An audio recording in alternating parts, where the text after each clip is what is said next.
back at it again for another slightly quirky session. So where we left off in the restart. Amazing.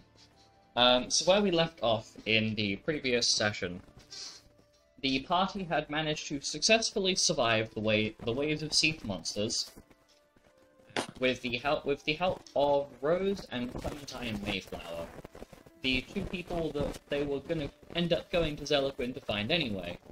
So, one destroyed airship and several near fatalities later. They basically managed to do two tasks in one swing, even if it was unintentional. And we left off with Group U with Rose and Clementine arriving through the front entrance of the guild, and Lupus, Narik, Carmina, and the members of Group V exiting from the guild's airship hangar on the other side of the entrance hall, with essentially all of the other characters, so Kazaroth, Andromeda, Karina, Ankh, Sarek, Gareth, Edith, Lilac, Marianne, Astra, Diana, Ziffy, and Meraxus in the middle. Seeing these two, basically getting either side of seeing, oh my god, Rose is back, after having basically been in hiding for the last 10-15 years at least. And then the other side of the room, one of their old companions, who was believed to be dead up until this point. And so, we jump straight back into that, with there being a somewhat awkward tension in the room, as heads are turning back and forth, acknowledging these two majorly important names and faces that have just returned after a very long absence. Silence is held for a short period of time, until it is broken by Lupus, who immediately storms forward towards Rose, ignoring the people gathered in the middle, and looks directly at Rose. Young lady, do you have any idea how much trouble you're in? And Rose just stands there looking completely baffled and confused. I mean, seriously, what time do you call this? Ooh, somebody's grounded! Alright. I mean, seriously, you leave without a word. You take half your belongings with you and leave half your important stuff here. Didn't even take the bag that had been packed for you. Disappear off for a while. No fun. No telepathy calls. No phonic castings of any kind. No message. No sending. Young lady, it's good to see you. And then Lupus proceeds to immediately leap on Rose, knocking her to the floor, hugging her and going, "Ah, my daughter's back home!" And so there is now Rose just basically flailing like a fish out of water on the floor, as her Lupus's entire body weight is kind of pinning her. Luke, question. Yes. Has Anis said that it's Aunt Rose? Yes, he has mentioned, I think, at least once or twice, that Rose is his auntie. However, I don't think it's ever been explained directly to Luna in any capacity that Rose. Oh, she has no idea who Rose is. She also has no idea that that Rose is in fact not Lupus's biological child and is an adopted child. So it's like, I imagine Luna's probably a little confused looking at Rose, looking at Lupus and going, how the fuck? Oh no, she looks at Xanis and goes, I thought you said she was your aunt. And Xanish looks back to Luna and goes, yeah, she is. That's my aunt. And Huh? after a few moments, Lupus basically stands back up, brushes himself off, helps Rose off the floor, and turns back. Well, And his eyes immediately go to Astra, Diana, Mariana, like the first three people he makes eye contact with. Rose is back, and I do believe, if you turn around, an old friend of yours is standing over there. Hey, bitches! I see that you've not gotten any less eccentric. Nah. 10 years of isolation really, really, accentuates. We'll put it that way. I can high five to that. Can Diana run and hug Norik? She certainly can. I imagine this is not a subtle run either. This is like the same sort of run that you would pull if you were chasing somebody down who had just stolen your coin purse. 100%. A bit of fear in his eyes. Diana comes bounding towards him. Norik, where have you been? Places. Mainly Leviathan. I thought... Only Leviathan. What, you dead? I was. That's And then That's what I heard. Well, I feel like I know half the story. Also gone now. I mean, seems like everyone is. I'm like stronger than all you Welcome to the bitches, Deity but- Club. Because I am literally Rama. Slay. Rama is me. hmm Anyway. I know it's a rather momentous occasion. So, Lucas stretches, having been basically stuck in a pilot seat for the last 3 hours straight, and walks back over to the doorway that he, Norik, Carmina, and then there's a group V came out of, and lifts up a rather large looking lifts up a rather large bag. It's made out of like a I think like a straw-like canvas, and very promptly proceeds to hook the handles over his shoulder and start walking towards one of the meeting rooms. So Norik and I found something interesting. Marianne, Astra, Diana, do you ladies mind coming with me so I can show you what the thing we found was? Not Alright. a problem, although the more that you say this thing, the more it sounds suspicious. Well, I'll let you figure out why I'm calling it a thing when you open the bag yourself. Ooh, a secret thing. Exactly. And so, Lupus, the lovely goddess ladies, follow on. Norik, are you coming with to as Lupus is about to show off the quote unquote treasure you ended up finding? So the aberrations for finding such an amazing thing. So he's going with them. What was that? So he's going with them. Partly because I was swallowing my saliva because I'm drinking tea and it makes me salivate a lot. So my tone had to drop so I didn't end up choking on my own spit. Which would be a bit, just a little bit embarrassing. It'd be funny though. I mean, it would be fucking Okay. hilarious. Yeah.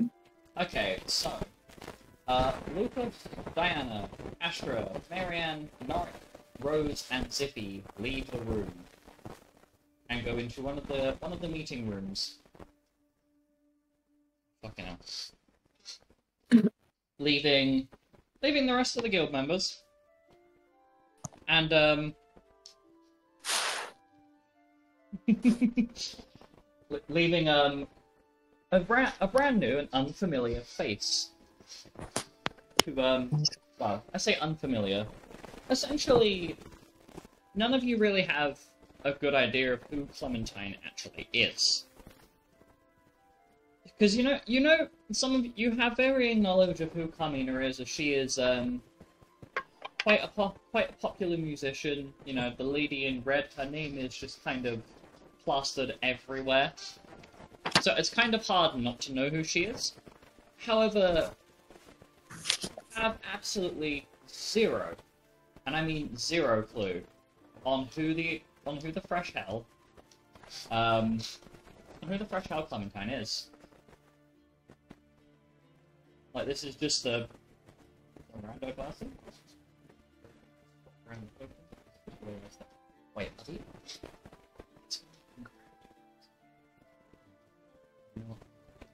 No, Lucas and Boo. Boob. Kitty. I just realised that the Group B member tokens are not updated. They've got the wrong. Oh my god. They've got the wrong link. Yep, problem resolved.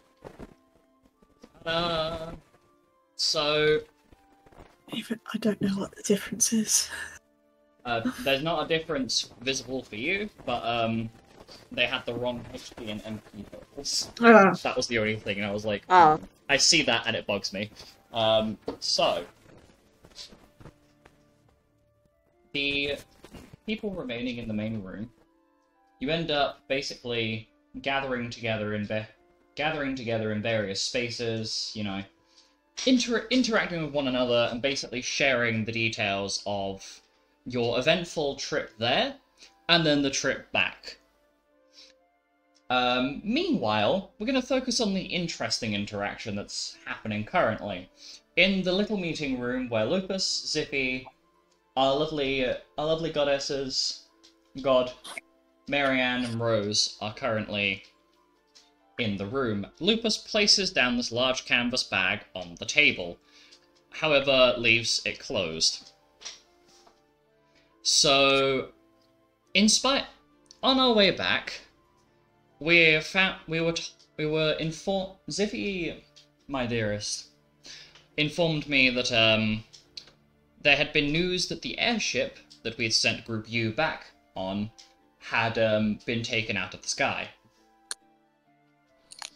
And hearing that, we decided to make a quick pit stop at Zeliquin to see if we could find them. And I insisted that Mr. Zilhorn decided to stay in the airship as to not draw unwanted attention. And specifically, to not start singing. Because if you have any familiarity with Seath, the one thing underneath the whole, you know, attraction to negative emotions, you make a lot of noise, you're going to attract a lot unwanted attention. So, what did he start doing? Well, Singing. I couldn't very much leave all my adoring fans without my dulcet tones. Adoring fans, singular, and even Leon was begrudgingly making sure that you weren't vocalizing. But from what I was told, I it was like your threats. tones. Anyway, so thanks to your less than willing nature to keep it down, we found what is currently in the bag. What is currently in the bag? Would you like to look? This is as the DM I'm asking. Yes. Do you want to look in the bag? No, Yeah. don't! Who is opening it? No, I get it. Go for it. May I ask who's opening it? Me. I'll do it. Astra, you walk up to the large canvas bag. The suspense of what this mysterious object is. You open the bag, and it's what appears to be a large crystal, like almost spherical in shape with some points to it. Are you going to touch it? Would I roll it around whilst it's still in the bag, not directly touching it? Okay, so as you roll it around, it appears to be... You see something that is almost like a face. Almost like, you know, like a statue where they've got their eyes closed and they're just like... They look very stoic and beautiful. And it takes a so it looks like that, and it takes a second, but you have the life scared out of you. Not literally, but it definitely makes you jump. As the eyes bolt open, and from the bag, everybody else who is not close enough to see what Astra is looking at, you just hear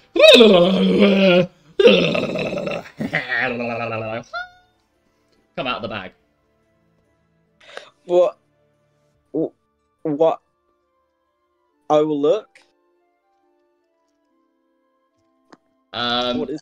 So What do I see? it appears to be the Can you roll me a history check with advantage, please, Marianne? Oh, I know what this No. is. I already know, but like, of course, I must make the roll. This is my fucking. Make a roll. Come on. Okay, that was 2 really good rolls. Oh fuck! I don't have my sheet open. Hang on. Beep, beep, beep. I forgot about this. It's fine. Everyone say funny things while I'm looking for my history. I mean, just La la la la okay, la la okay, that's enough. Okay, that's enough. 38. So what is it total, sorry? 38. 38. No, wait. Oh. I can't do. Hang on. 20. Sorry, 20. pardon me. Jesus, pardon you. 28. Yeah.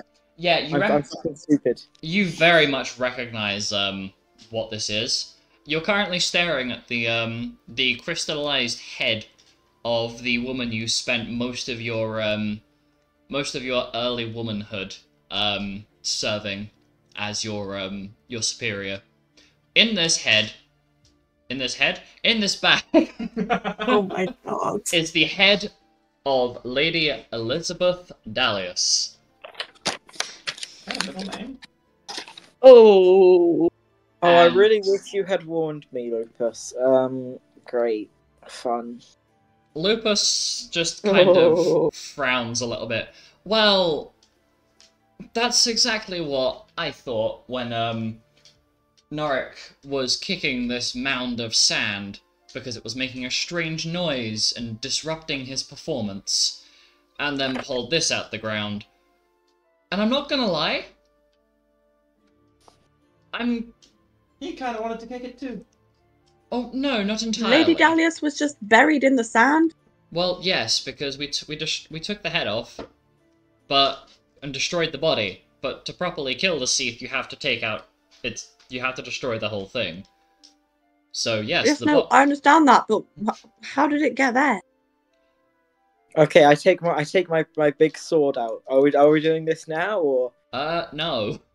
No. Okay, I put my big sword back. Not for the moment, but I put it in the bag, so you didn't have to have the horrendous experience that I had when I tried to pick it up out of the dust, not realizing what it was, and it sucked on my finger. Because I grabbed hold of it with both hands. Ew. Yeah. I had to sit there and cast many a cleansing spell on myself before I felt clean once again. So, That's who's up for a game of so volleyball? We're Why not would she do that? because I grabbed hold of the head in the ground, and I had to get a proper grip on it to pull it out of the sand, and apparently I just put my hand in the wrong place. But How unfortunate. yes, that's certainly one way of putting it. But the good news, is it seems like she's completely lost her marbles, therefore this is not a threat.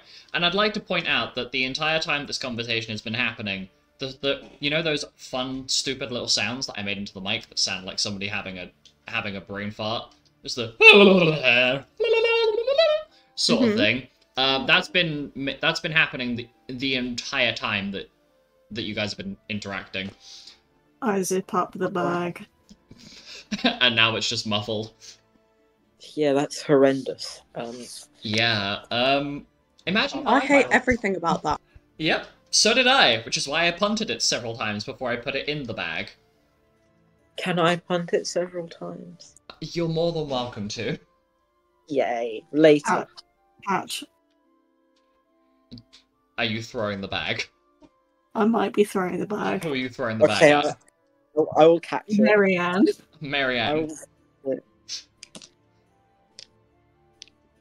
But I'll be like holding it like you're holding like a really gross trash bag, And you're just Yeah, like, oh, it's like holding the touching it. handles away from you. Yeah.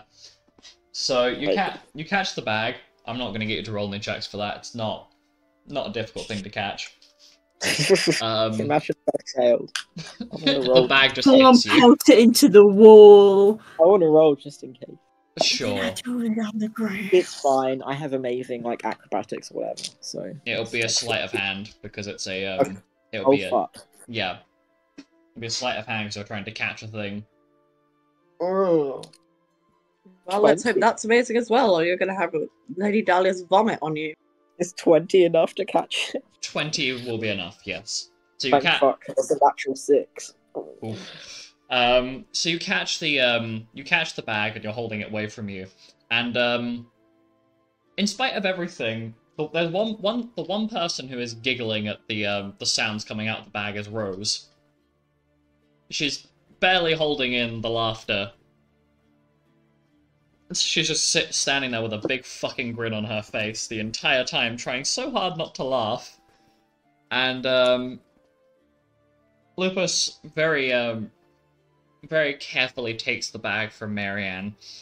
Well, what I'm going to do is, rather than hurl this thing into the sun like I initially thought would be a smart idea, it is going to be taken down into the depths of the guild, and put in stasis alongside a bunch of other slightly cursed artifacts that myself and Zippy have collected over the last 50 years.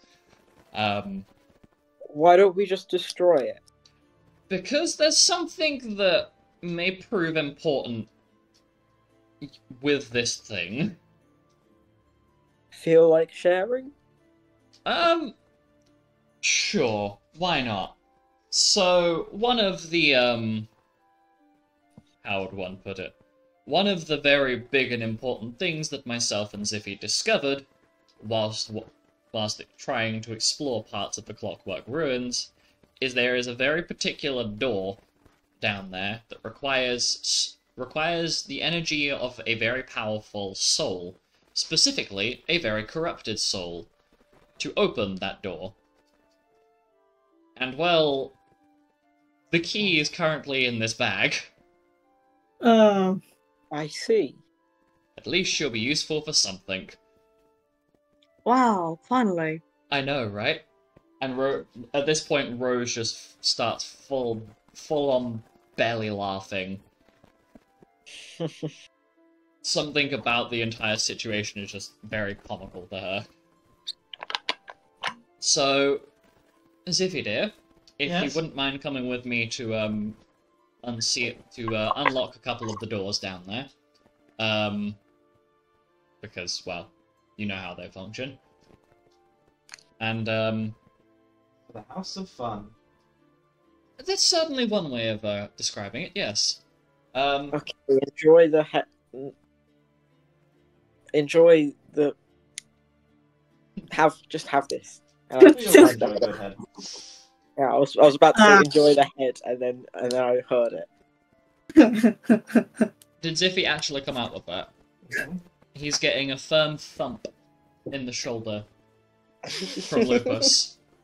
If you come out with that again, and I will leave you alone in a room with this bag, unzipped. There's a problem with that. There won't be a That sounds bag. pretty gay. You see, there's a problem with that as well. You forget, I have the capacity to bind you to one spot using my runic spells. You will be forced to sit there and listen to that thing babble incoherently for several hours.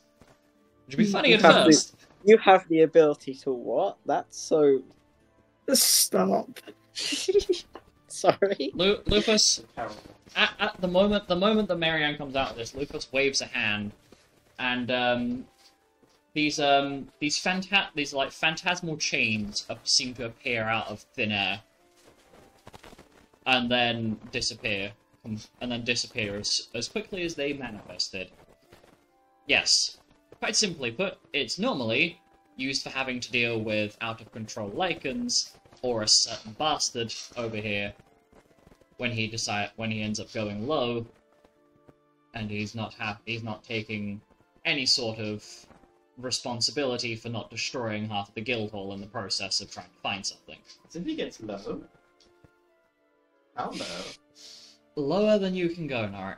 Lower All the than way you to the can go. floor? I So low don't can you think that's go? what he's talking about. You'll experience it at some point. Let me tell you. And so the two of them leave the room, leaving Marianne, Astra, Diana, Rose, and Norik in the same room.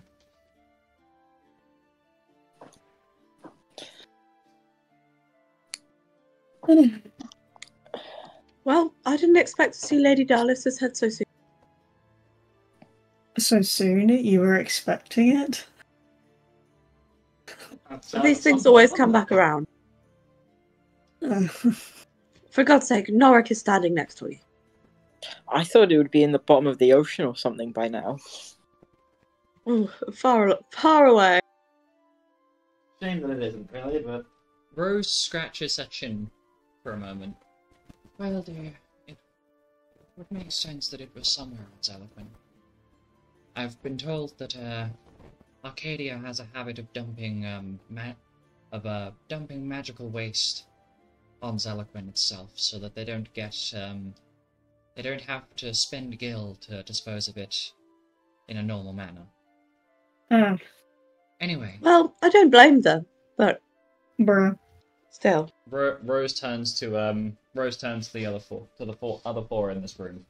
It's a pleasure to see you all here.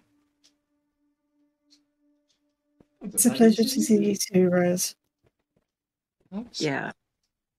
Yes. And Rose Hell basically yeah! goes around giving hugs to everybody, even Marianne. Even Marianne. Marianne's gonna be like, Whoa. oh, I wasn't expecting this. I'm imagining Marianne has a bit of confusion on her face, as Rose very nonchalantly just gives a proper hug. I will give her a proper hug back. And she takes a moment, and smiles at the other four here. Oh, we have so much to catch up on. Say, there's this very nice spot in one of the guild gardens. Mm-hmm.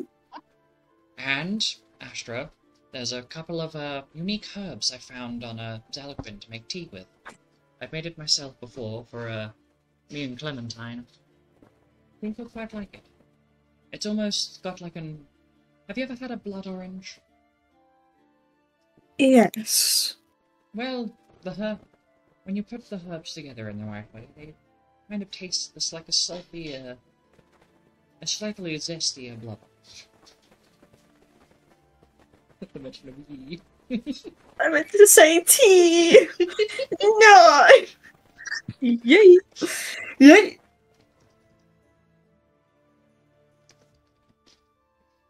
Okay, so the five of them go off to have tea together.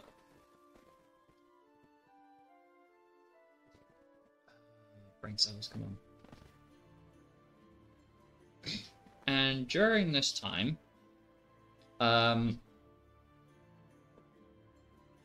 they spend a little bit kind of refreshing themselves, and just it's more general small talk than anything more detailed. So what the weather's been like recently, the odd comics of what happened, of Darius's head turning up, but nothing really major about recent events, things along that line. That being said, after a couple hours, Group U is called into into the little meeting room that they've been called into when you have a mission briefing, where you find Lupus and Ziffy both sitting there talking to each other as you arrive and take your seats. Oh, come on. Shuffle your asses in here. Take a seat, get comfortable. there's a couple of snacky bits on the table if you want them. Help yourselves. Ooh, biscuits. Yummy. Yeah, there's like biscuits, like what looks like If types there's of like fruit, I immediately gun for it. yeah, there's like biscuits, fruit, and what appear to be like almost like bao buns with like different types of Bao stuffing in them. And Penton, you recognize a line of these as green carrot buns that have not been on the menu for a couple weeks. Ooh. I think Asian. Not so much, but we'll say I've been in a good mood. And all of going to immediately grab all of the buns. share. No. Hey, I spent a while making these myself. At the very least, share them around so you can all appreciate some good home cooking. So, I had news as to what happened or as to what happened to your airship. Everyone survived. And to our knowledge, yes. And the crew members have sent warm regards as they've put it, and they've contributed some funding to the guild, and quite fondly, they've actually supplied some materials. Something along the lines of you guys finding some interesting looking gemstones.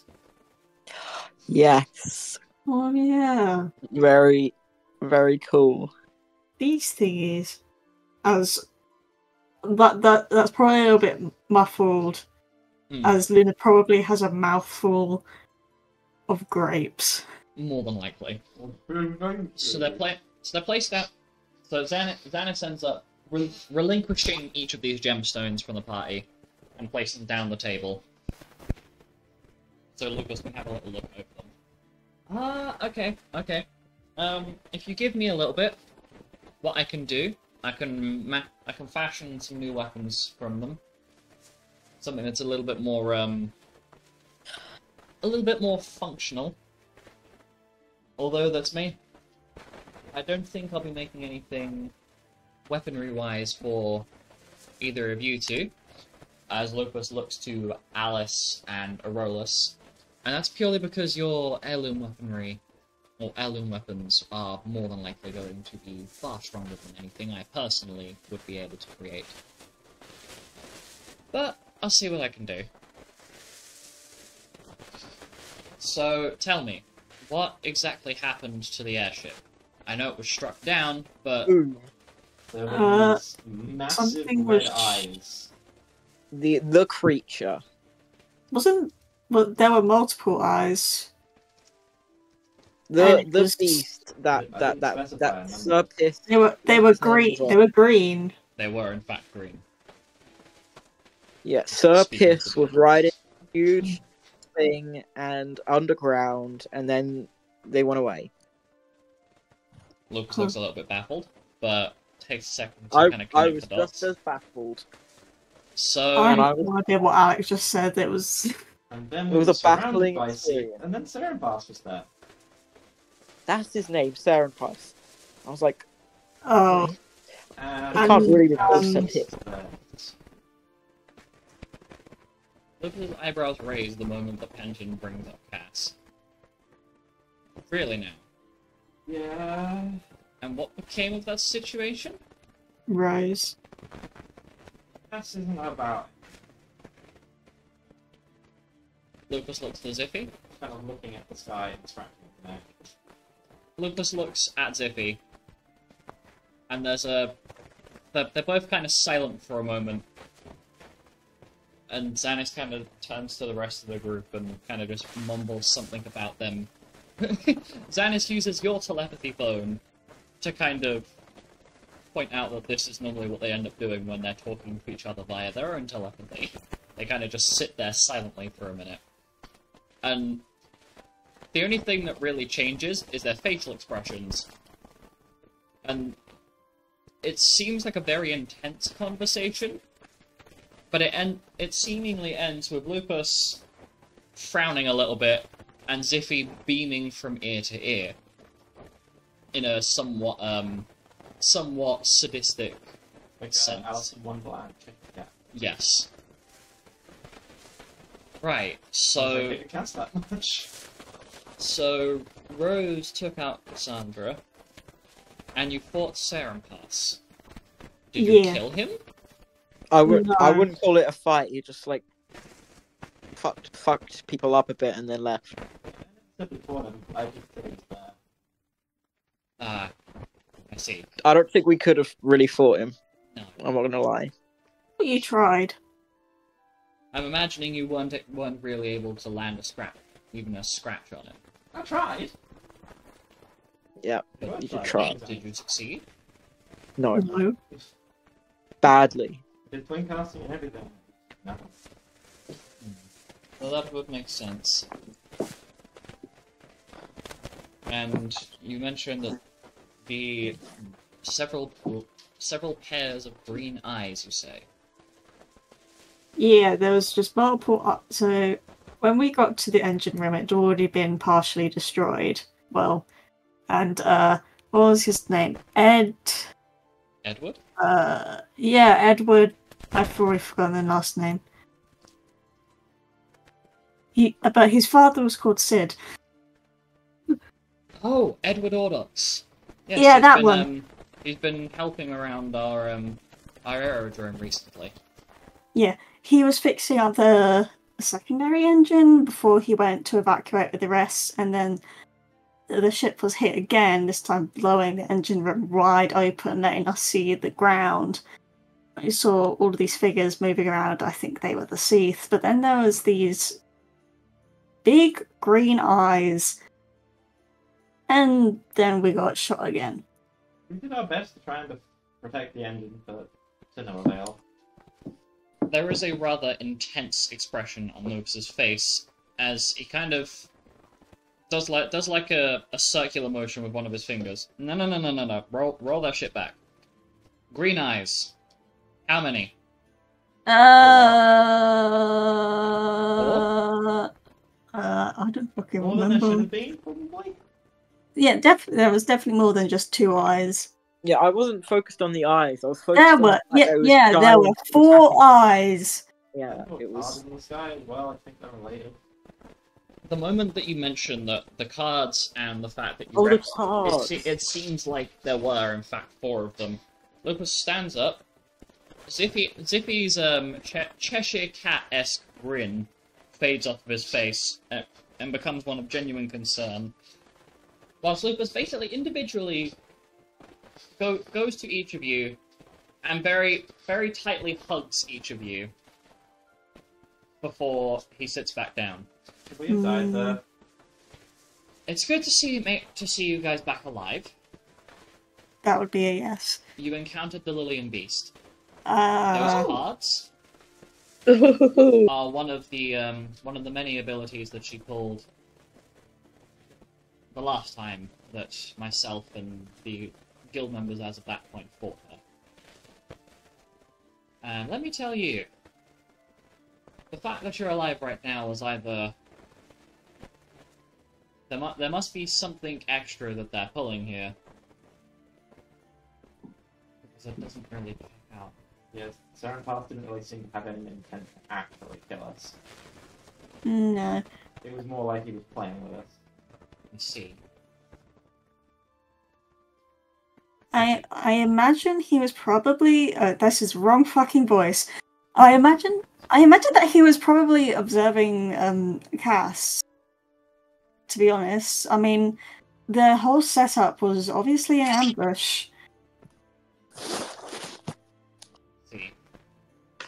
Well, I feel like this may be useful information to you, but I suppose you'll likely want to know more about the cult members that we're currently dealing with, even if it is just what we've experienced of them so far.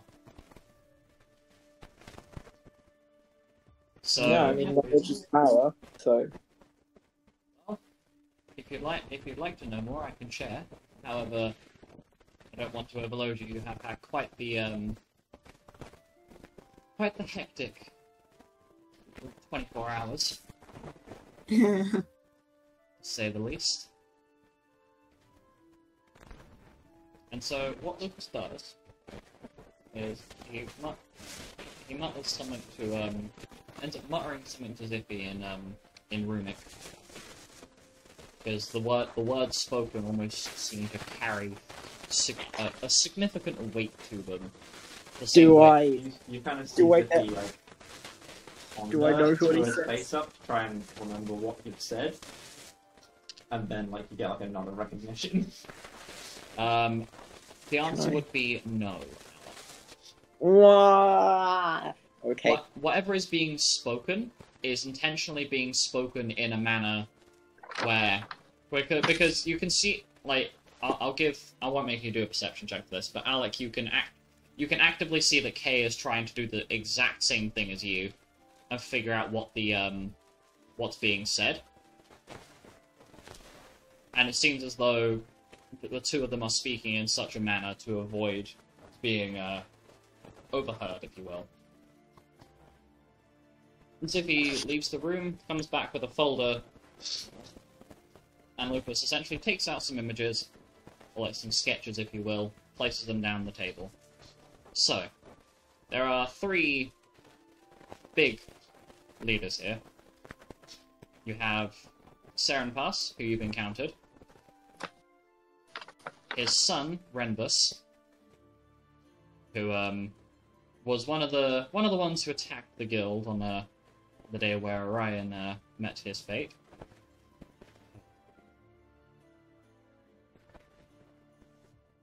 Always an interesting one. Sorry, give me 2 seconds. I'm trying to find find it in amongst my art folder. There it is. Then I have Renbus, who is his son, whose origins are less than tame, and Serial. 3 of them together form up the heads of the cult. And unfortunately, the way that they fight together is even more obnoxious. Well, you see, they separate out into 3 different categories. Serenpass will enhance and debilitate. Serial will keep them healed and smite people with powerful elemental magic. And then, well, you saw what Renbus did. The man is brute force incarnate, and seems to have quite the stubborn will to be able to take so many hits. Yes, for context, I have posted the images that Lucas has laid on the table, so you can see what they actually look like and recognize them. So obviously, Right. Serenpass is a human. He is a Do we Viera, know? and Lupus, like, I'm imagining Luna's questioned this. I'm making presumptions, so please correct me if I'm wrong. Well, he looks human, judging from the form. Yeah. So I'm wondering if it actually states if there are. Well, I see the ears now because I've only just noticed them because they It's blend fine. into his hair really well when they're flopped down. But are there races like put in along with the information? Partially, yes. So there's a rough description of what they look like alongside the image, and Lupus kind of elaborates on what species / race they are. So Serenpass is a Viera, which if you've encountered Clementine, he is her father. Oh. It's a bit of a long story as to how Oh. that came around, but not exactly the most entertaining one. You then have Renbus, who is also, well, is Serenpass's son. I don't know what happened to Renbus's mother, but she was from what I could gather, she was a black dragonborn. But I have not seen a head or tail of what happened to her, regardless of whatever documentation I've looked through. And then Serial. She appears to be a hybrid of a Ronso and a Desert Hollow Fox. Ronso? Yes, it's, we've not been able to find much information on her either, but we've very much found some obvious, traces of information tampering. So the cult themselves seem very keen to, not let anybody else find out information about these three. It's like it's as if you were to read a book, but the ending 2 chapters have been ripped out. You find basic information, but that's about it. There is a horn on her head, right? Yes. I thought the male Ronso only had horns. And Lupus looks directly at Luna, and with a very blunt tone, yes, you would be correct. Because she is neither one nor the other, she is both. Does that make sense to you in any capacity, or would you like me to be a little bit less, subtly worded? One might be. No, that's fine. So... Okay. Sorry, go ahead. Okay. Kay looks at Luna. Yeah? Remember when I joked about Zelda being Sarael's son? Her eyebrows raised. Yeah?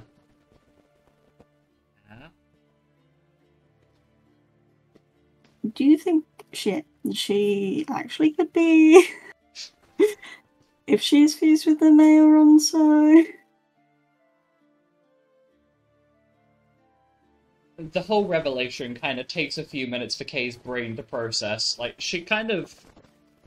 Like, the confirming evidence is now there, and she's like, yeah, no, it's... yeah. And she's just nodding kind of vigorously, as though it's not completely screwing with her brain. Right. Awkward. Lupa speaks up. So, what I'm gonna do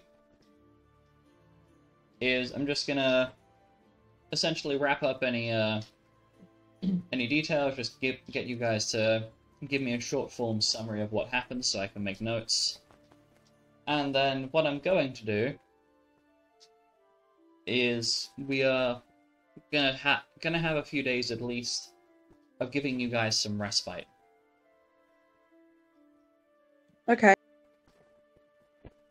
But what we will be doing, and what will be going around and informing everyone else that is here currently, is that we're going to start training everybody to twin cast together.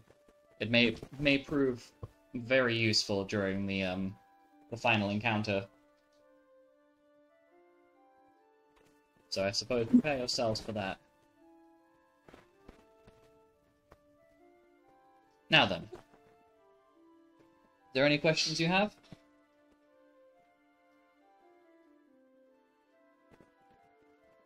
Don't think so. I imagine Luna looks like she's trying to think about something, but but she's forgotten. Alright then. So. I'm definitely not referencing the thing that I put in the chat. Oh no, I've seen it. Didn't forget. I've seen it, don't worry. So, you end up scattering back off to your room, where all of the beds have been freshly made, everything is, oh my god, so comfy, and,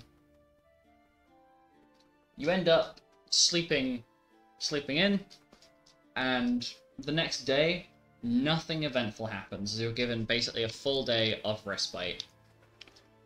And so we return back to our normal schedule, with it being the 7th of October, 56 AR. where your usual cycle of breakfast starts. And I would like to ask the party what they are doing with the day. When are we doing the twin cast stuff? Yes, I mean as in what you are doing prior to that. Okay, that is... Because that will be like what I'm going to end off the in-game day with. Looking at the list.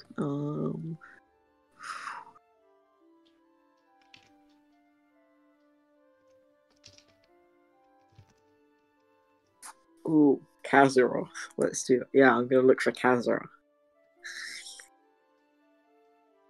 Okay, so Alec has gone off to find Kazaroth. Really?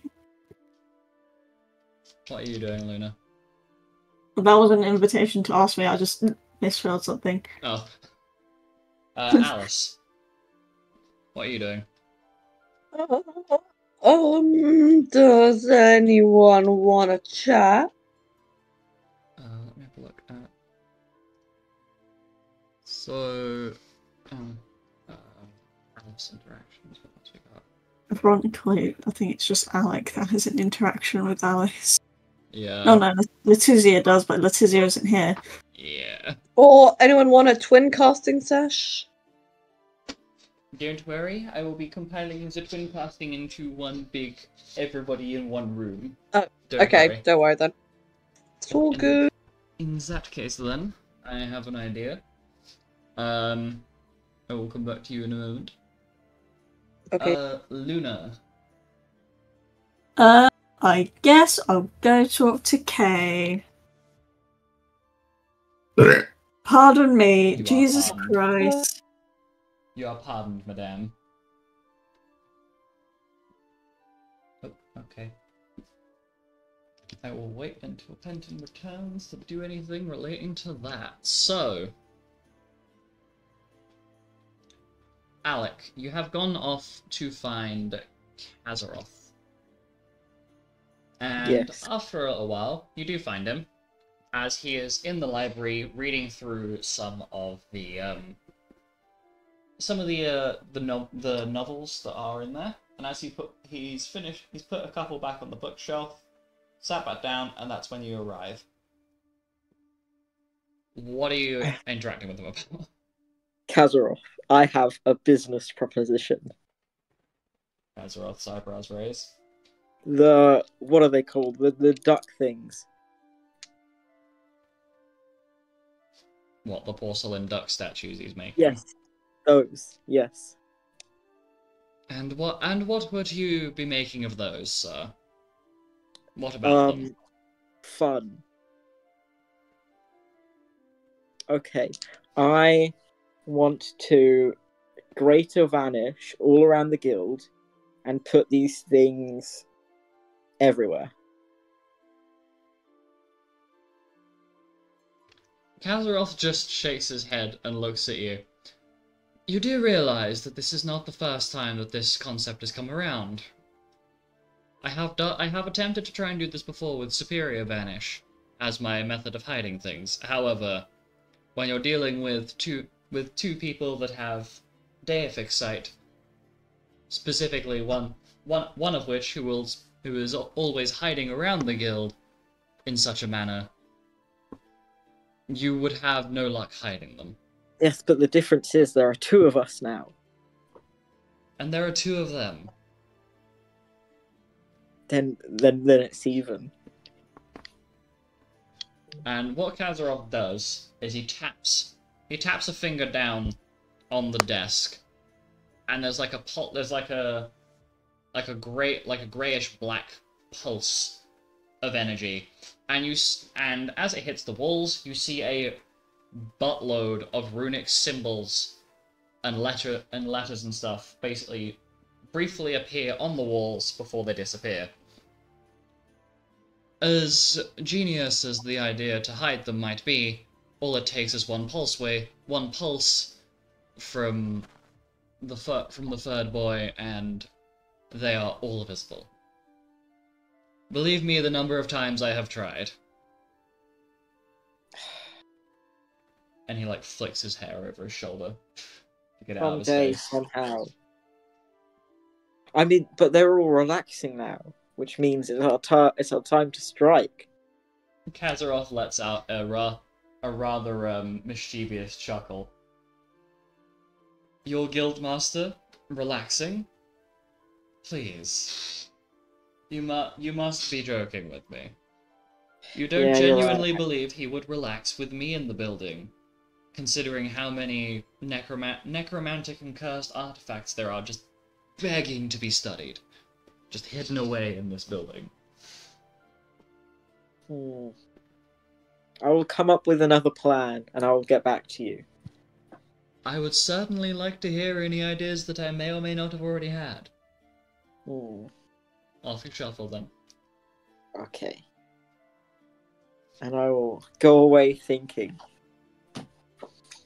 Okay, so, speaking of Kay, Luna, you end up finding Kay as she is practicing her archery skills down the firing range. And it takes a little while to locate where she is, because she's in, like, one of the furthest back... She's in one of the furthest back reaches of the guild.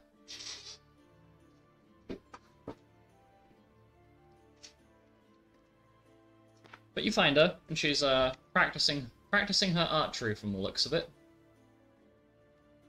But she has yet to notice your arrival. It's just gonna not stand directly behind her, but it's just gonna stand a little bit away and just gonna watch for a bit. So, a little bit of time passes. Oh, before I forget. Penton, you might want to figure out what you're doing whilst I'm doing this scene. Okay. So, any interactions you wish to have. Anyway, sorry. So... After a few minutes, Kay turns her head back, and then realizes Luna's there, and nearly leaps out of her skin. In surprise. Oh my dear fucking god. How long have you been there? A few minutes. Okay. I was originally going to talk to you, but then I saw you doing archery, and I know you've been training, so I was just, I didn't...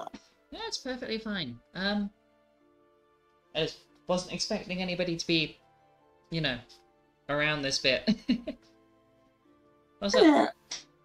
I wanted to talk to you about runes, to be honest. Kay immediately puts her puts the arrow she had knocked in the bow, basically puts that back in the quiver, puts the bow on her back. What about runes? Anything in particular, or? Well, the guildmaster taught me one. It really confused me because he just called me to this office. I was like, you have an affinity for holy or something. And then boom, I learn a rune, a low-level rune, but still. And then I was sent away. I was really confused. She's like kind of stroking her chin as you're talking and nodding.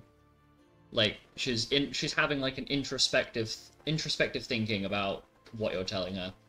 I see. So I guess you want to figure out what they actually are?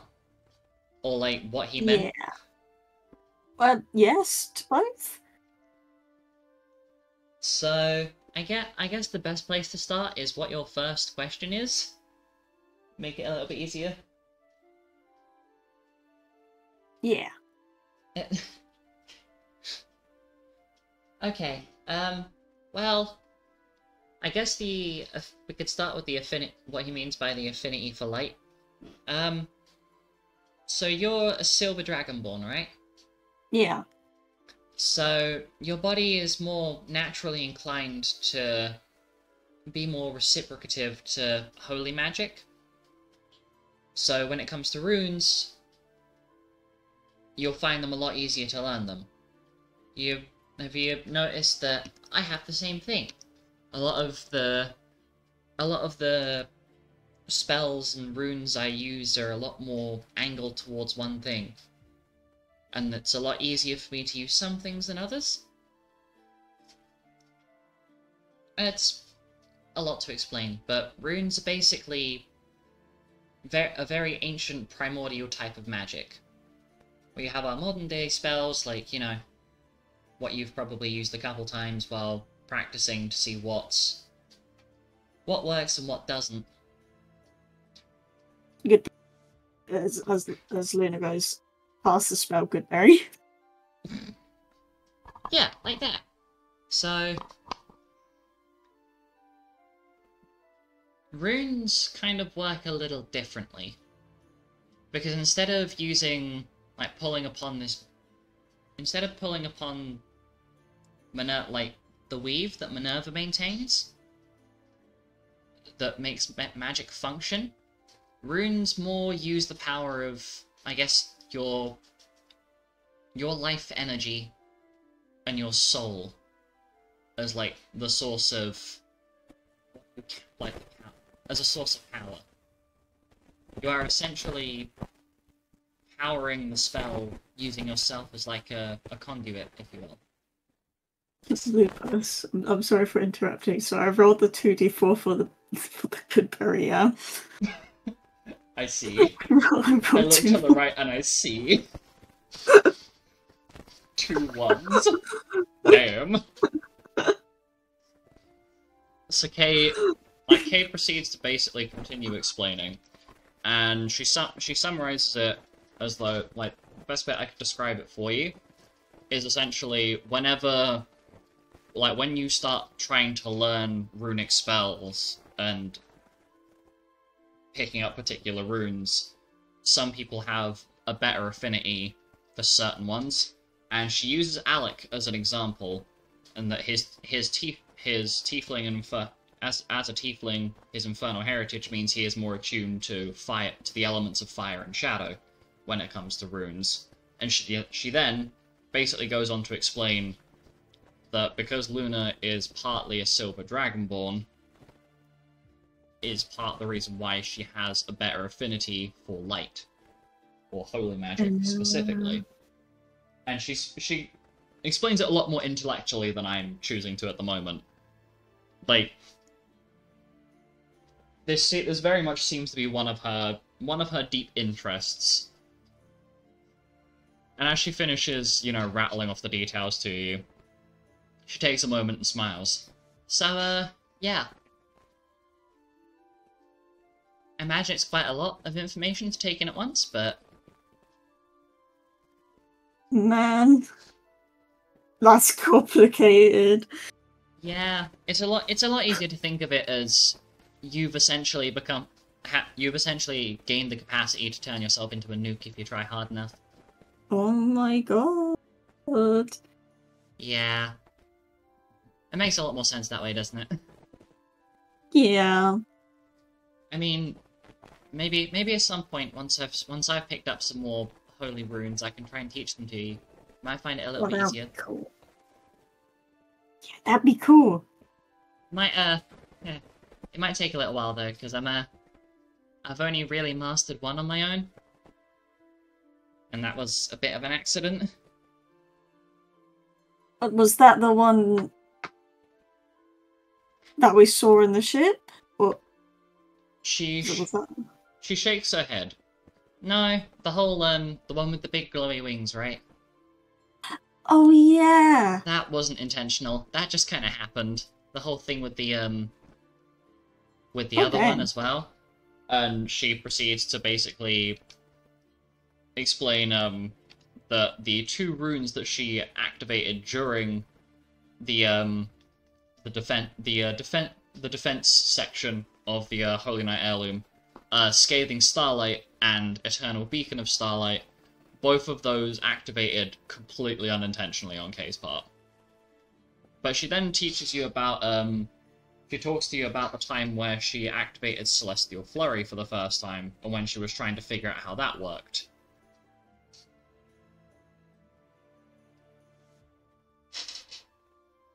and she gives you a first-hand example, and you watch as these like blades of light kind of appear around her, and then burst outwards before colliding in on one of the training dummy and one of the target dummies further down the range. It's not great, but it works when I need it to. Just unfortunately, it's one of those things I can't use on very specific types of monsters. Hmm. But that being said, yeah. She looks a little bit she kind of trails off a little bit. She's not quite sure what to say. I think you're really impressive, Kay. And at that, her face goes a little bit red, and she gets a little flustered. Thanks?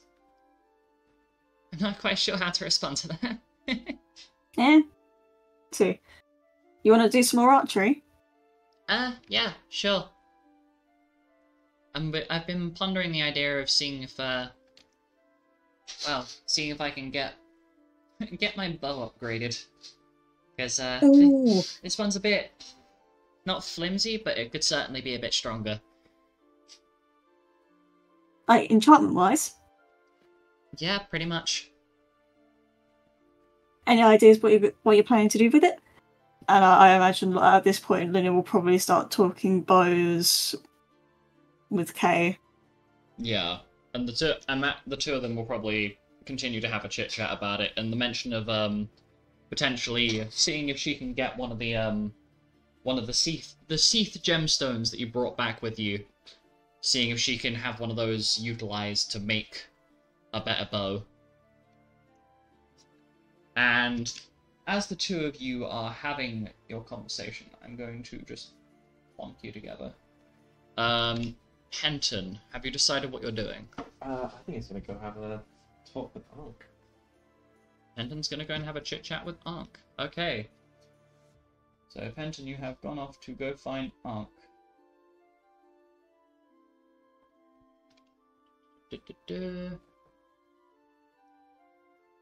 Brain cells, please, come on.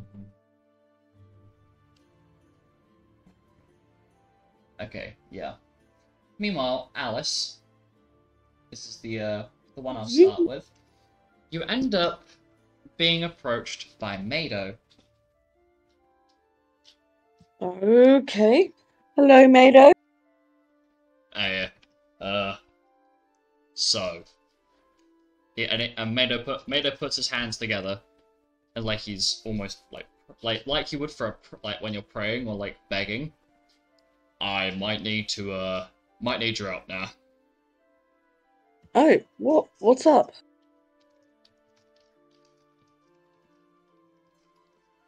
So,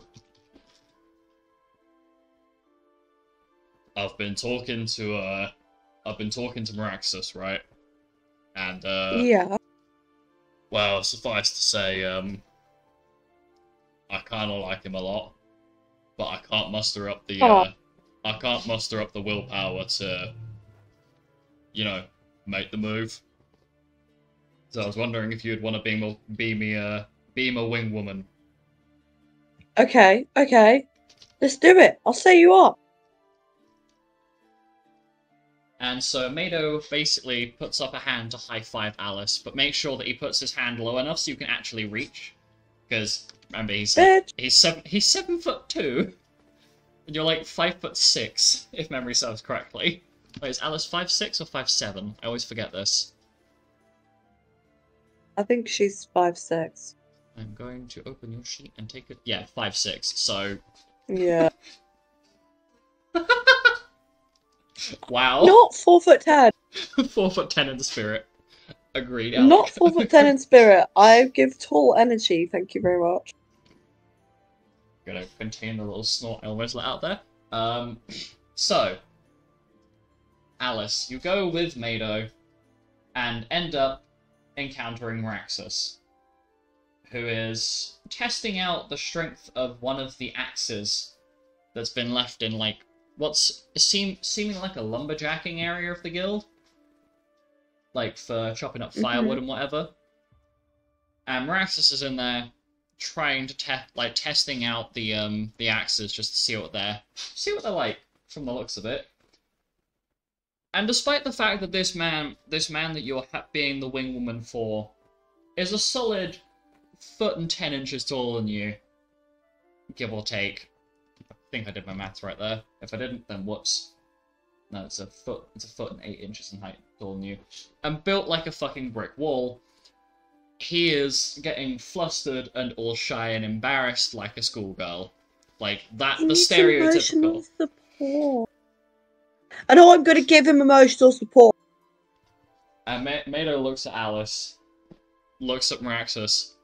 I mean, come on now, that's just not fair, look at him. Yeah. Anyone with a weapon, so beautiful. I mean, we're not talking about the weapon. Look at his hair.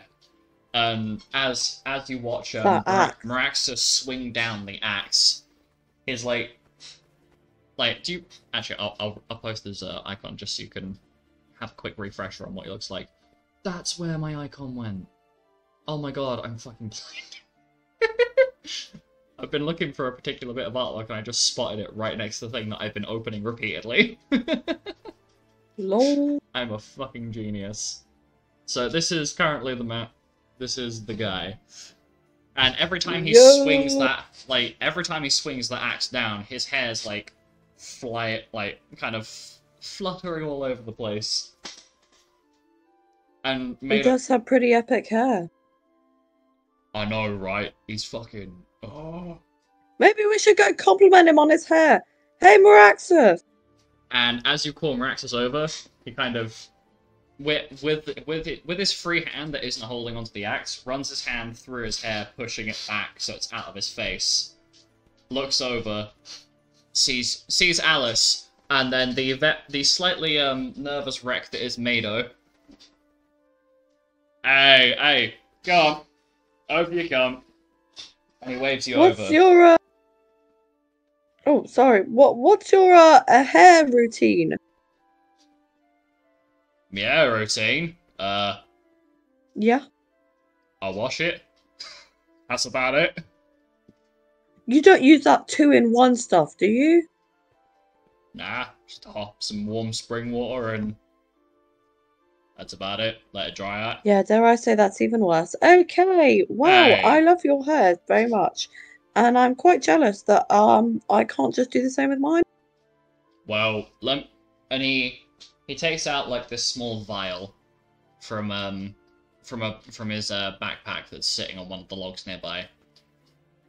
You might call it a bit odd, but this specific type of spring water I've got from I actually got from Aquarian, from one of the saleswomen, and he takes the cork out the top of it, and it's almost like a luxury bath soap kind of scent to it. Aquarian has the best water, I am telling you. Well, from what I've been told, he puts the cork back in it. This is supposed to basically enrich anything. And Alice, you vaguely recall the smell of that the smell of the product that he's just gotten you to he's just let you smell. Do you want to roll a history check to see if you can recall specifically where you recognize that smell from? Yeah. Yeah.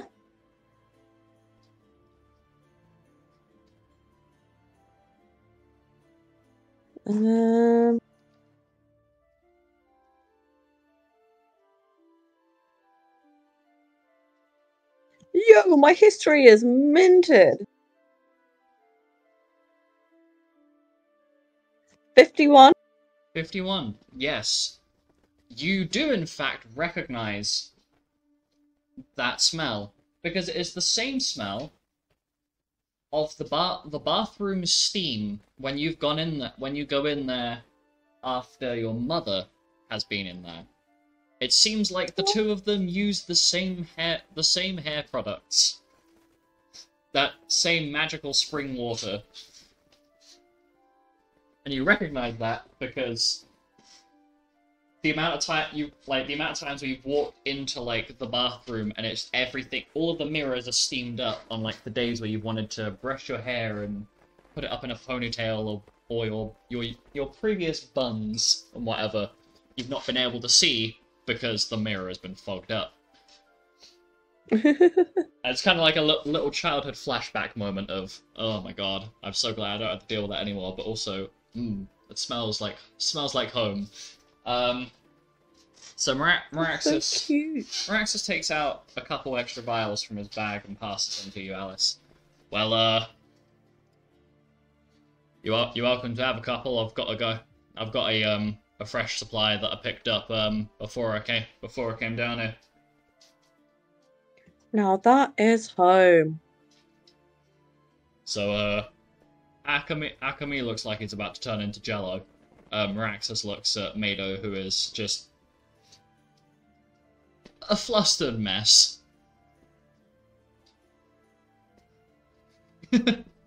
Like, it's kind of...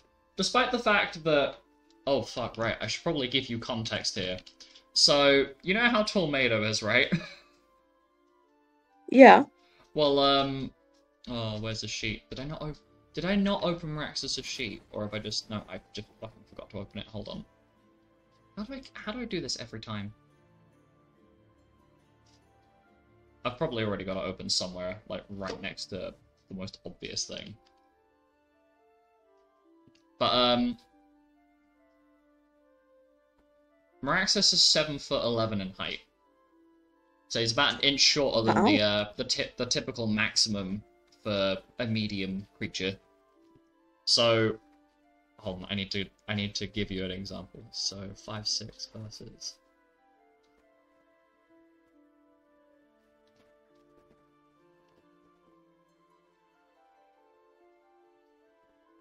So, oh god, I hate the fact that it makes a noise every time I do that. So, just for a visualizer for you.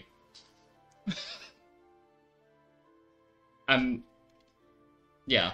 So, Meraxis is looking at you, and then looking at the very flustered Mado, and is waiting for a response to kind of put two and two together for him.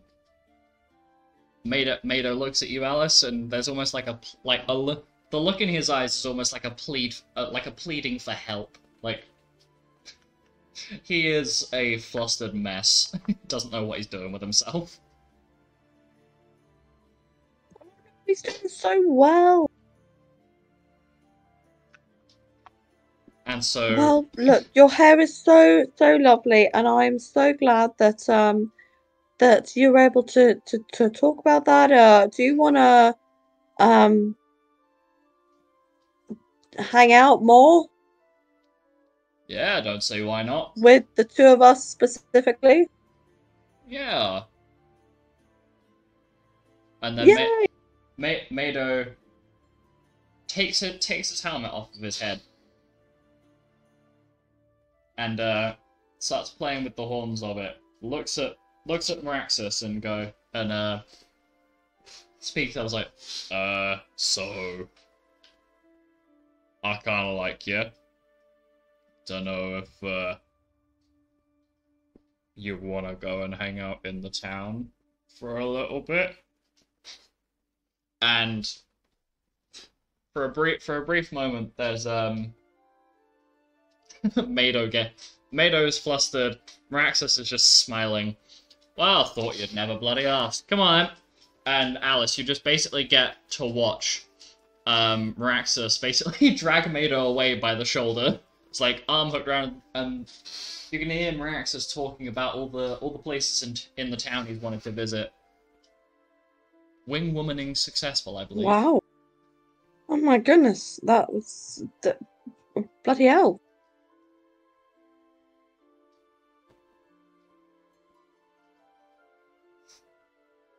I guess my job here is done.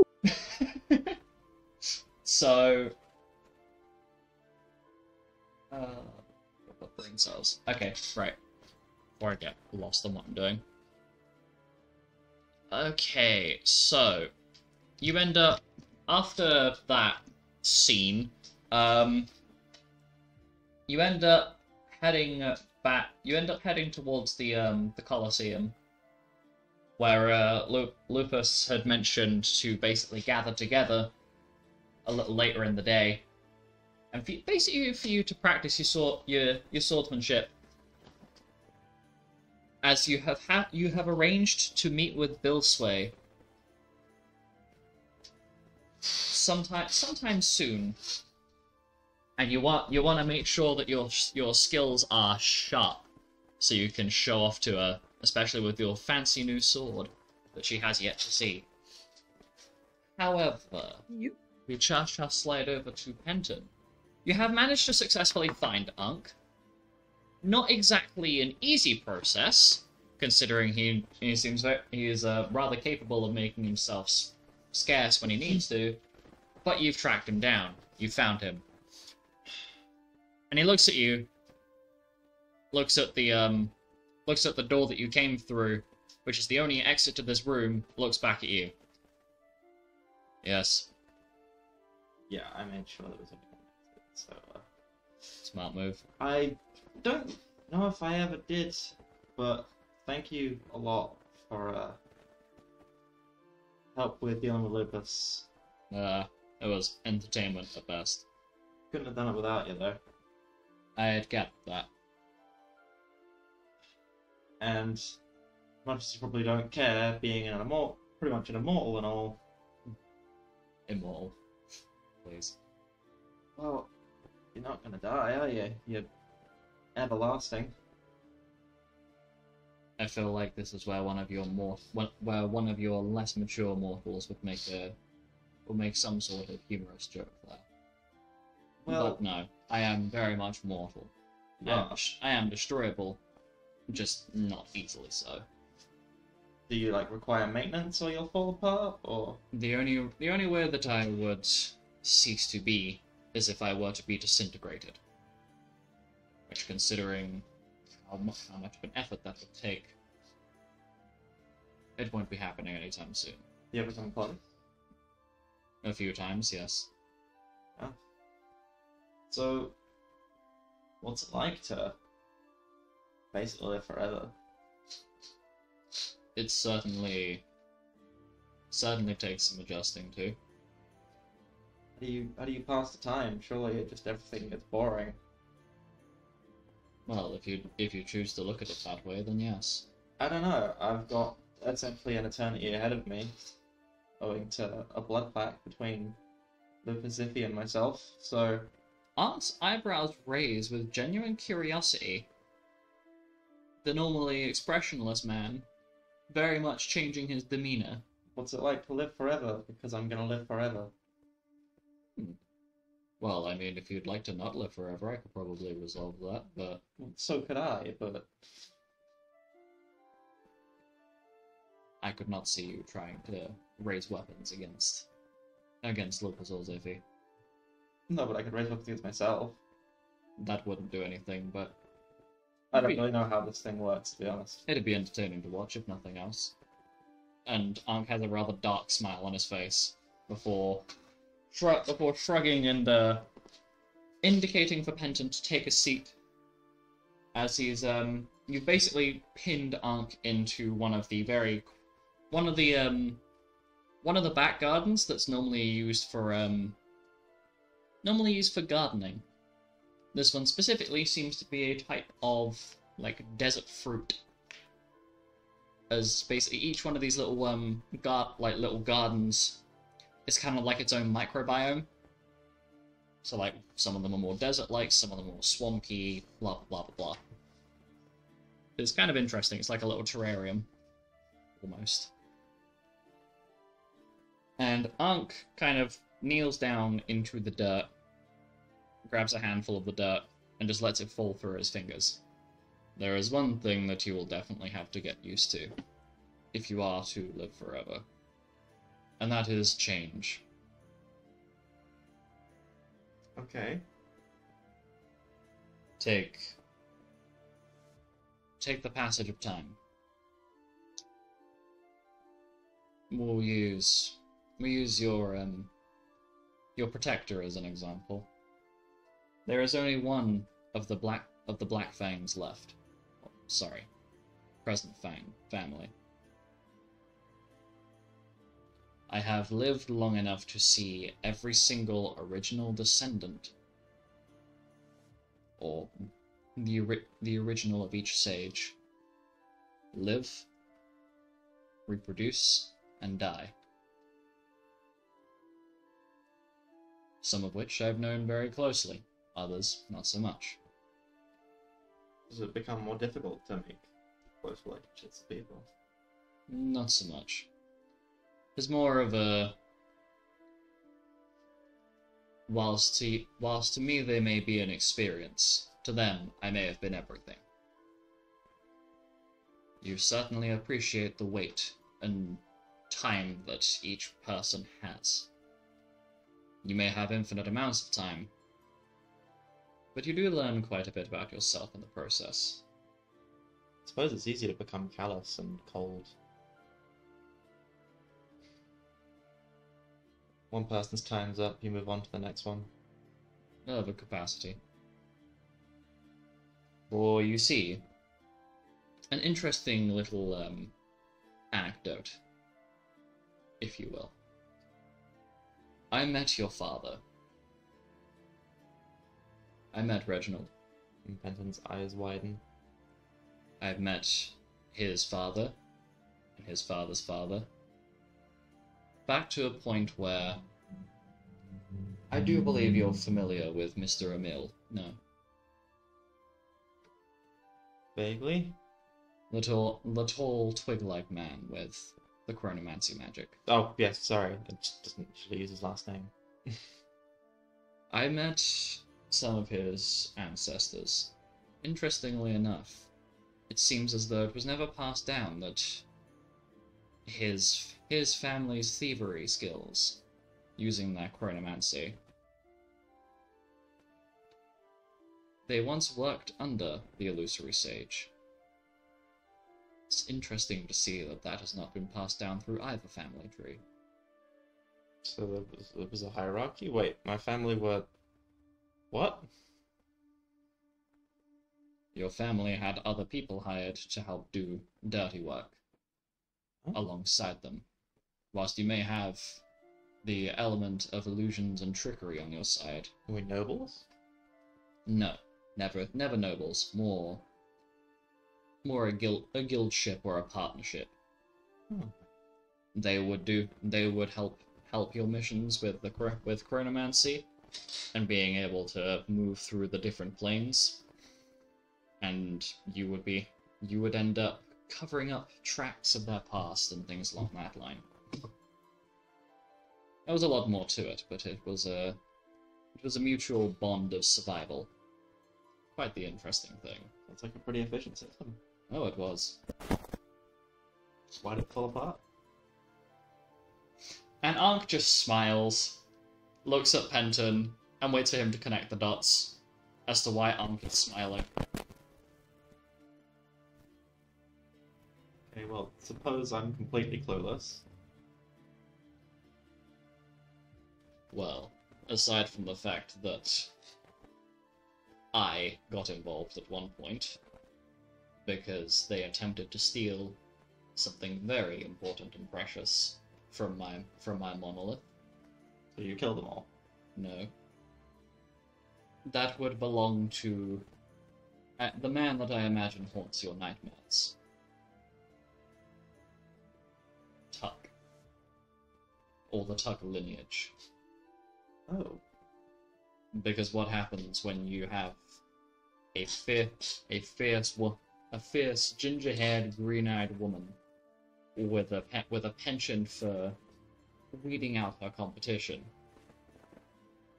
crossing paths with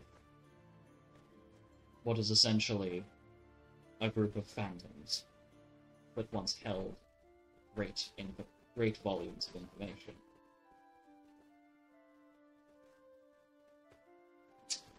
Quite messy. Yes. So, what was my dad like?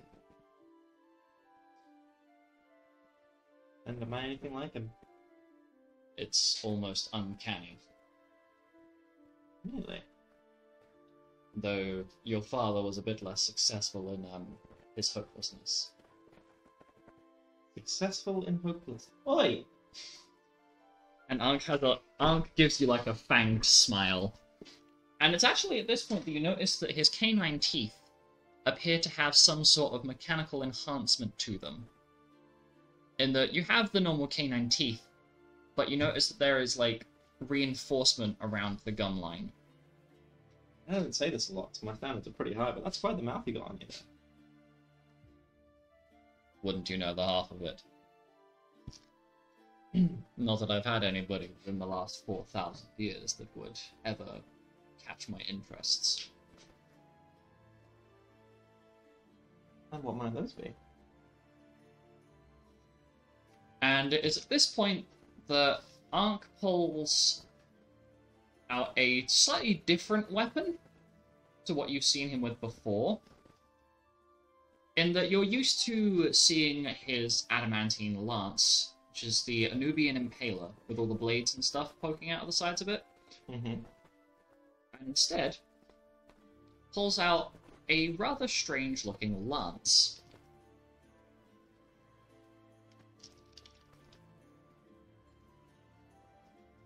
The last person that took my interests gave me this. This is known as the Pandoran Lance. It is, how would one describe it? It is what I like to use when I'm playing with my foes, watching them suffer with their debilitations from my necromantic spells. So is it less effective in combat then? Not so much. More it has a different purpose. Rather than hunting down more. The Anubian Impaler is more made for sustaining my strength and weaponizing my incredible jumping power that comes with the perks of knowing the secrets of the dragoons. Whereas the Pandoran Lance is more for if I want to lean into my necromantic side. Oh, so it's infused. Of a capacity, yes. What That's was its nickname. What can it do?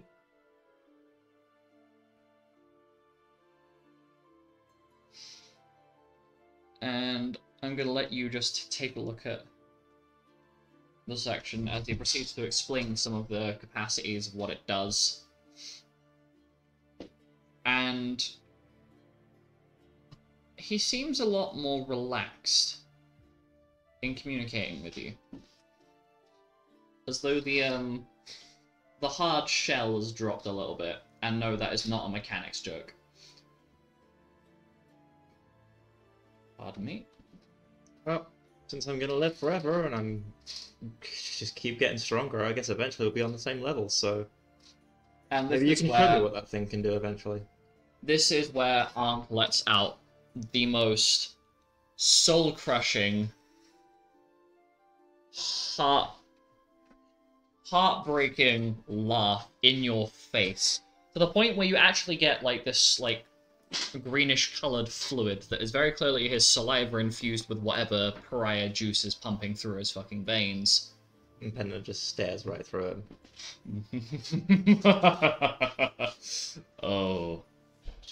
Oh, that's funny. If you meant that seriously, then God help you. You just watch me, Robo Man. Considering that your protector and his husband have yet to even get close to matching me. And why is that? They're supposed to be two of the most powerful warriors in all the land. What do you have over them? And what Ankh proceeds to do is you notice that there are several runic words light up on the floor. Uh-oh. Or sorry, specifically the letters. And as they don't really make sense to you, but Ankh proceeds to basically speak each word in Lebanese. And the words together spell Armageddon. I have the capacity to destroy complete continents if I so chose to. For you see, there is no living creature that could realistically survive this alone. And between the two of them, even with the soul of Lunarius within both of them, more one than the other. So why don't They're you just mortal. track down the higher members of the cult and hit them with that? And Ankh looks at you as though you've just said the stupidest thing he's ever heard. And then looks at his chest, where he replaced his soul stone, then looks at Penton, Fair enough. considering that they have the assistance of a goddess, an eldritch goddess, on their side, that would be capable of shielding them from such a powerful attack. I do not intend to expose myself in such a manner. Again.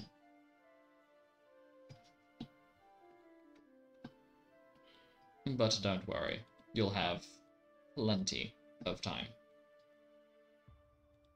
If you truly are going to live forever, you'll become a lot more accustomed. I shall have to ask the fox and the wolf about the blood pact they've formed with you. It's interesting to see them use something that would be considered necromantic in nature. Necromantic? Well, yes, that is what all blood magic would be treated as. Huh. Why do you think I was able to stop your protectors? Daddy Mace would be proud. Say, I don't suppose you've noticed that one of your old decks of cards went missing recently.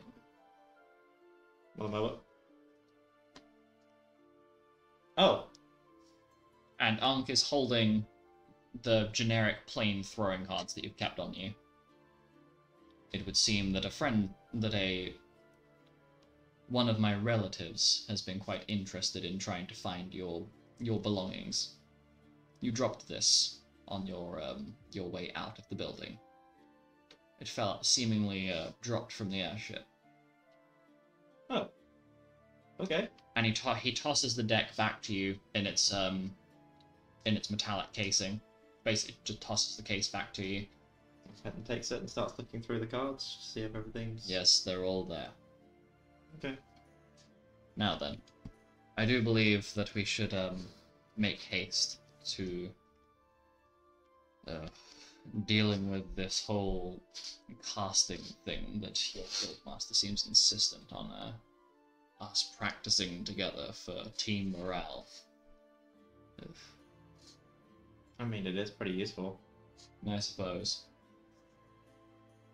And so, Ankh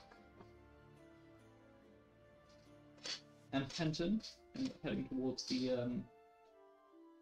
towards the Colosseum, where everybody is gathered together. And says all of you in one room at the same time. And it's a little bit noisy, because obviously there's a lot of you in one space. I'm gonna lose it. I couldn't help myself. It's perfectly fine. Give me a second, I need to giggle. Wait, so it's group you or just or Everyone. It's everyone. three All of them. fucking? Yep. And the Lady Dahlia's head. No. No. The Lady Dahlia's head has been sealed underneath I was the just, guild. rolling around. I on was the making floor. reference to the blue blue blue blue blue sounds. Oh, Yeah, the head. go around Yeah, like a football. that was definitely not an excuse for me to make stupid noises into the mic. Oh my god. Fucking... my ad blocker doesn't work anymore, so I'm having to hit the mute key every time I want to change the track in the background. As YouTube plays like 50,000 different adverts. No, that's not the song.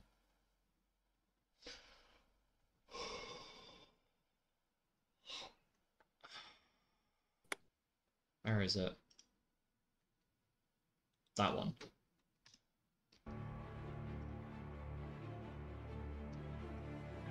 Oh, has it changed the audio level?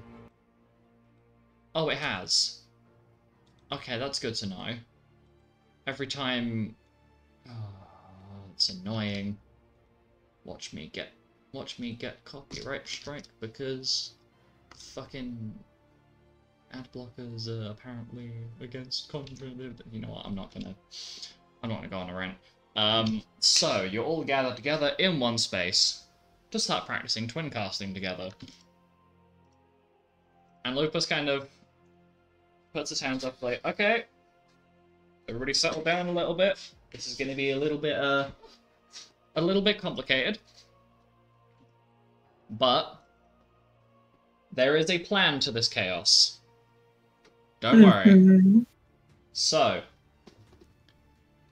I'm aware a lot of you have different spells and abilities that you all use differently. So, my ingenious plan here is I'm basically going to throw a bunch of you together in a group, and we'll just go off of that. So that those of you that have similar magic can work together, and then I will essentially pair up whoever is left over. Okay. Perhaps not the most efficient method, but it's a method. I choose Penton. I choose you.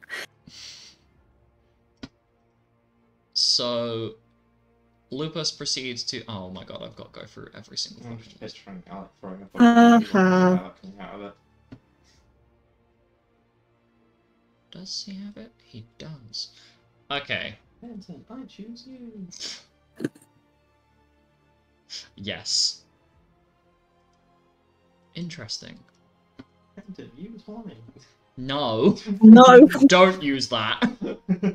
What did he say? Use what? The word that starts with H, ends with Y, and is the thing that is normally used to describe me when I'm talking about any sort of male character. Horny. Fucking No. T's and C's, you tit. I don't think that's a spell, to be honest.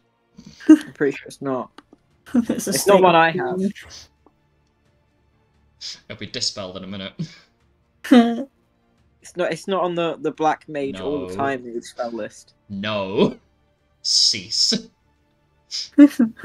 So, Lupus basically has... Oh my god. So Lupus the character starts gathering you all together, whilst Lupus the dungeon master is trying to figure out how many people share the same spell for the sake of making my life a little bit easier. Okay, so I do not have... Oh, fuck, I don't have Diana's sheet or Marianne's sheet on her sheet, but you know what? So I have Marianne's sheet. Okay. Would Yeah, you like I've it? Dynasty. Diana, can you check for me if you have the spell Polar Ray in your list? Okay, I'll have a look. It should be a 7th level attacking spell. Because I've just realised how many characters actually have that spell. It's so good. It's also on a bunch of like character spell lists where I've just randomly thrown shit together and I've been like, oh, No, she doesn't. she does not. Okay, so No. Lupus looks at Alec. So you step forward. Yeah. Please move your token up 4 spaces, so like 1 off the top Up. of the map. 1, 2, 3, 4. There you go. Penton and Astra. Wait, does Astra have great? Let me check. Sorry, I should have fucking. What spell? It's part of one of your shadow elemental spells, so I will just grab the whole fucking list. Ah. Shadow summoning. Oh right, yeah. Astra doesn't have. Wait, does she not? I might be being really fucking stupid here, but I swear. It does. And the greater version, so why is that hidden? Am I just fucking stupid? I am fucking stupid. Oh my god.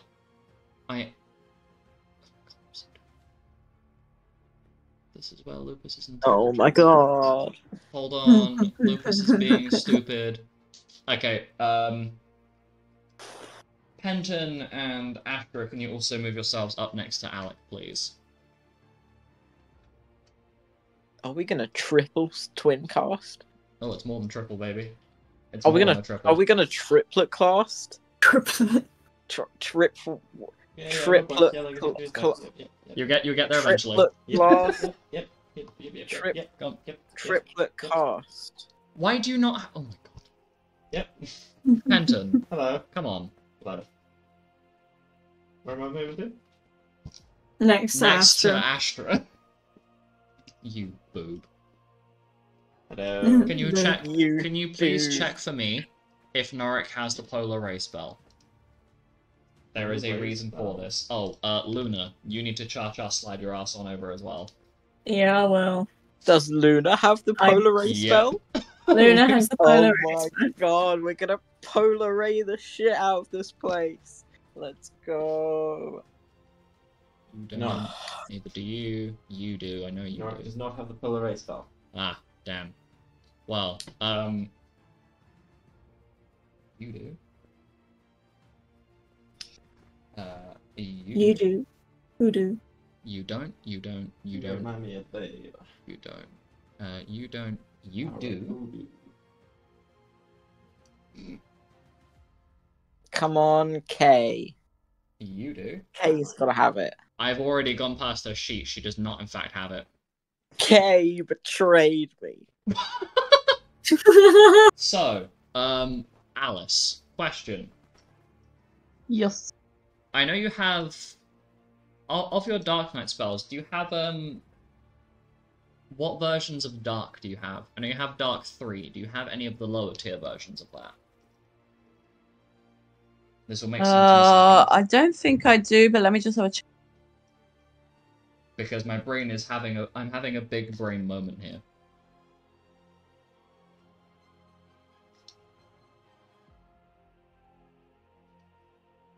I have Dark Hold and Dark 3. Only Dark 3. Okay, so That's so sad. that's fine. I have a big brain plan. Because I have dark and no more Slapping. dark. Alice is about to get really excited when she realizes who I've just put next to her.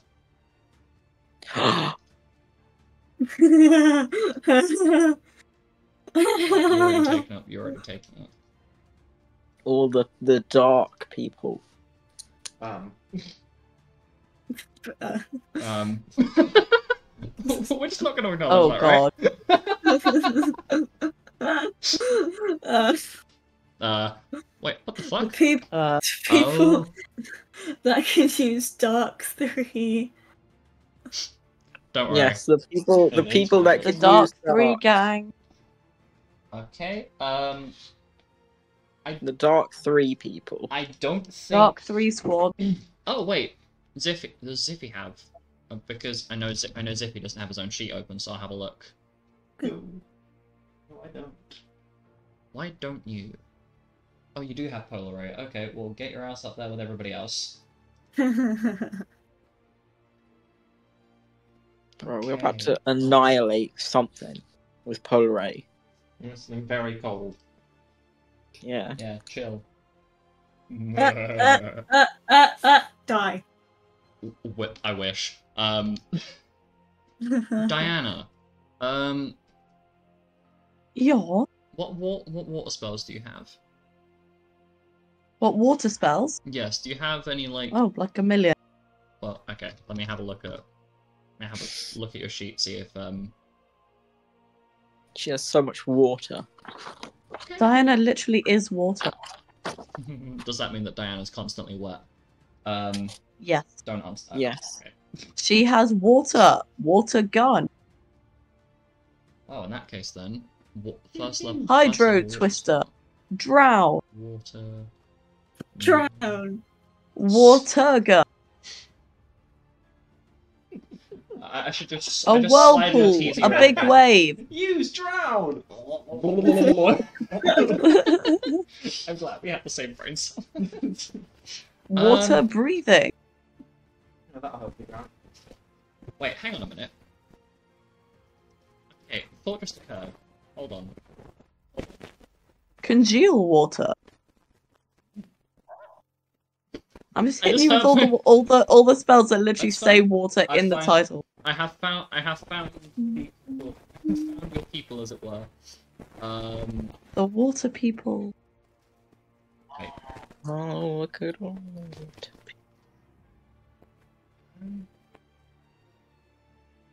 Oh, that's gonna be adorable. Please tell me you have it as well. You Which do. one? You three can go together. Over here. Sorry, I'm having to pair together because I've just realised that I should have done this beforehand. And use my Possibly. But that would require me to have intelligence, which I have droves of. I just choose not to use it until it's necessary.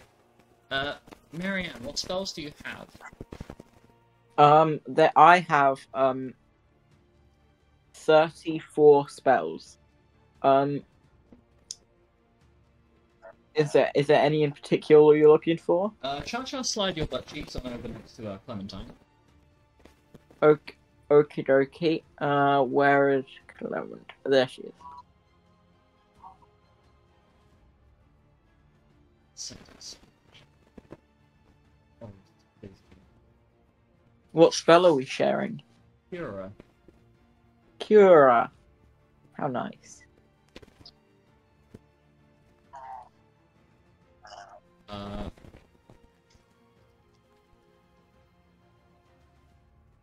It's looking at. What class is even our Andromeda? I can't even remember.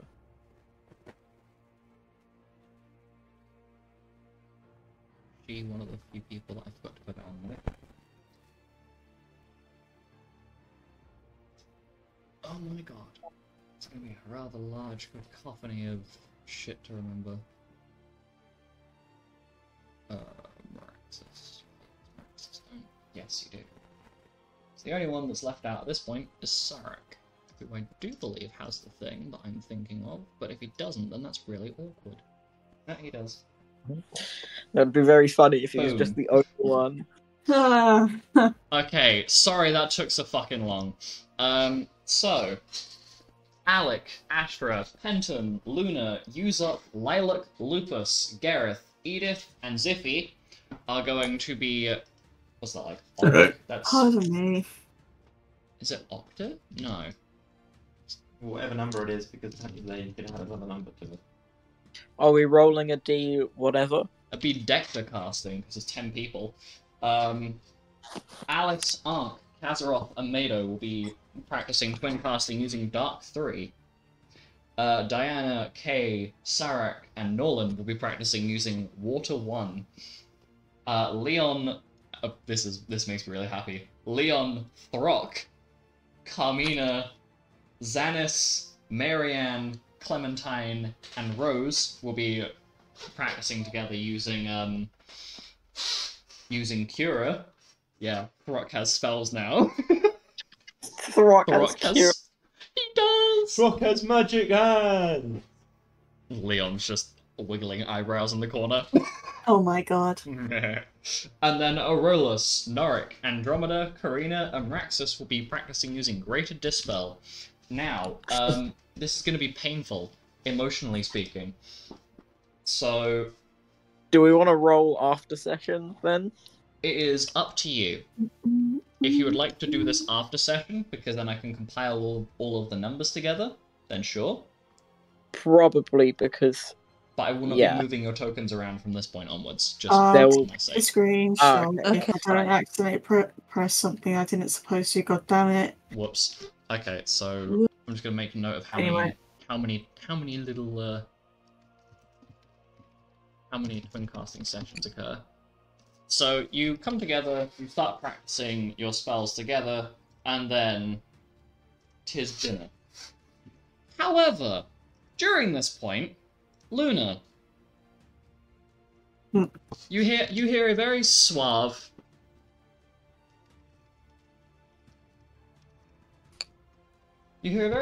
voice talk to you.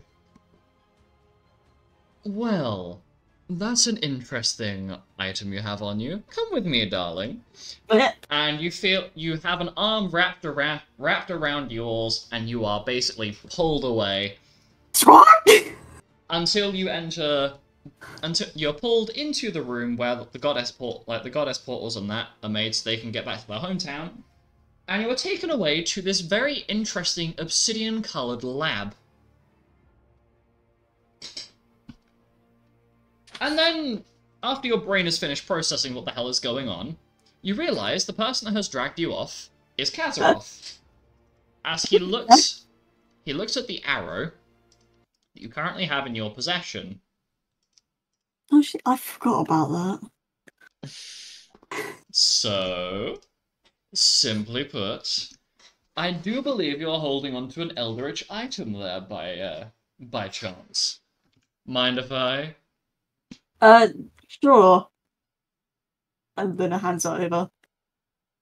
And Lupus has a little fit because YouTube insists on shoving ads in my face like men shove. No. No, Lupus. Lupus, no. Don't do it.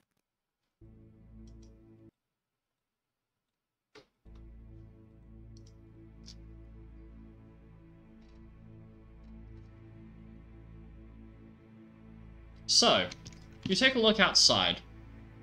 Out of these tinted glass windows. And there's thunder crackling, there's dark clouds everywhere. And Kazaroff takes the arrow and places it down on his worktop. My, quite interesting. Say, where did you get this from? It was Luna, wasn't it? Yes, Serenpa shot it at Rose. I tried to catch it, but it still hit her in the end. Well, it's no surprise. It's quite simply put, this is very ridiculous, to put it lightly. But I've never seen quite such a, right? The closest thing I've seen is what happens when, how would one describe it? Your guild master goes all big scary wolf. That's about the closest thing I've seen in terms of power. But it's all condensed into this teeny little arrow. Isn't that adorable? And Kazaroth proceeds to go sprinting around his lab, grabbing different books, things like that. And he's doing weird little dances towards it as he's putting things in this cauldron that he's stirring up. Before, he takes the arrow and just shoves it straight in the cauldron, and you watch it dissolve. So, simply put, this is... How would I describe it for your mortal mind?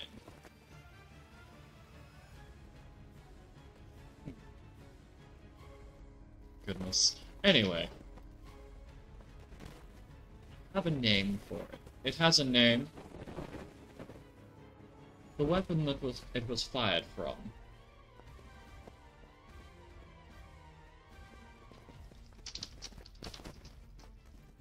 Simply put, I'm very glad that you weren't stupid enough to use this, because there's a little curse on it.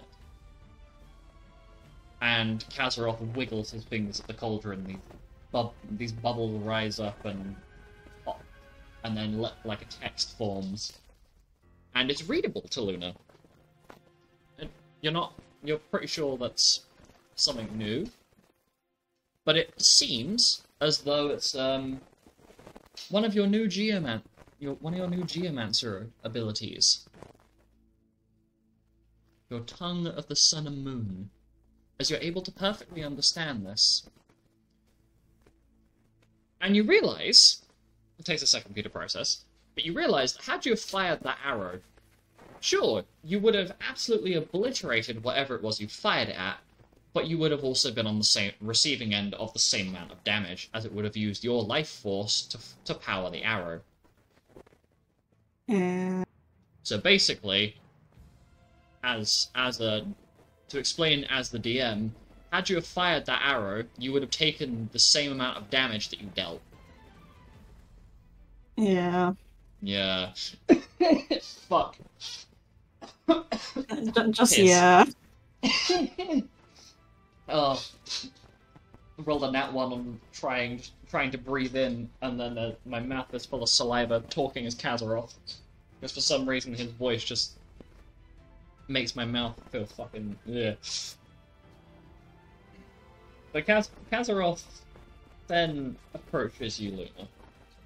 Say, I couldn't help but notice that you appear to have a scale missing. And he points to your arm, where you now notice that, yeah, he is right. One of your scales is missing. Not entirely speaking, but it appears as though something has been nibbling on your scale. As there are little there are like what you'd I can only describe it as though, say you'd taken a bite of bread, and then just put the bread down on the countertop, and there was like just a mouthpiece missing from the bread. That's kind of what the scale looks like. It looks like something... What? Alec, no. It looks like something ate it. What on... I do detect something a little bit eldritch. It seems that you might have a little friend following you around after you pick that arrow up.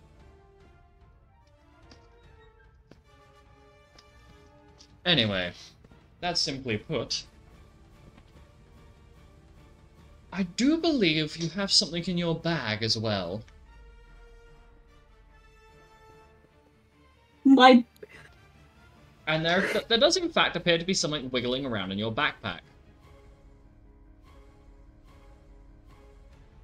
I open my backpack. And inside is this little cat that appears to have like almost like bat-like wings. It's a little glalie cat, which appears to have very much taken a liking to your bedroll. Let's see if I can find the image for it. The loading symbol that's going on in Luna's mind right now after...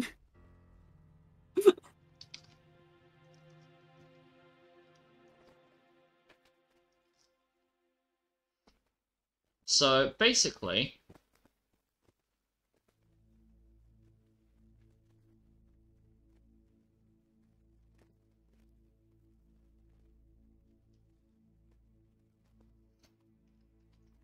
this has just been chilling in your bag for the last however long it's been there. And it's just sitting there looking at you. And it meows at you. And Kazaroff just smiles and goes, "Oh, well, isn't that adorable? Now then, I'm going to figure out what mystical properties that arrow that I've just shoved in the big pot has got. And I'll let you go and play with your little friend." Okay. And the cat, the little winged cat, kind of just meows at you again. I take it up in my arms and put my backpack on. And I'm guessing I'm heading back to the guild now. Yes, basically you take a couple steps back through the portal that you came through, back to the guild. And you're just back in the guild as normal. And yeah. It's a little bit unusual, but seems legit. But you now have a little new friend, who will basically, I will treat as though they are not so much a companion, but like a familiar-esque thing. However, for the sake of not traumatizing you emotionally, it will be staying at the guild. Yeah. But yeah, so the little kitty cat is now with you. Luna's like last 5 seconds. If she fired the arrow, she probably would have died, considering the amount of damage she does. She's missing a scale on her arm that looks like it was eaten, and that something to do with the eldritch present that was apparently nibbling or something. There's a fucking cat in my bag. A lot of little things at once, one might say. How did I not notice the cat in the bag? I don't know. How did you not notice the cat in the bag? I don't know. My passive perception of whatever the fuck.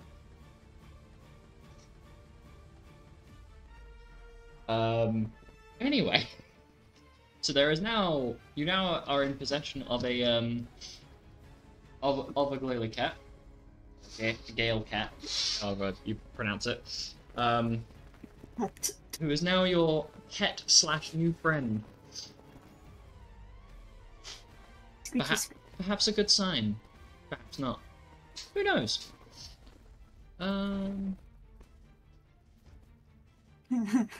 Just don't say it like that. That's ominous as fuck. Depends on... It depends, man. I don't know whether you want to treat the cat like it's a pet, whether it's like your best friend. It is up to you to decide on what relationship you and this unnamed cat have. You're welcome to give it a name. I will. At some point. Eventually. So... Bom, bom, bom, bom, bom. Brain cells. A thing I do not have. Ah! Screw you, advertisement. I hit the mute button at the right time. Anyway. Annoying bullshit out of the way. So, as it is coming around to, like, days going on, and it's coming up to dinner time. I believe I have to keep fucking changing my audio levels every time I'm gonna change track. Screech.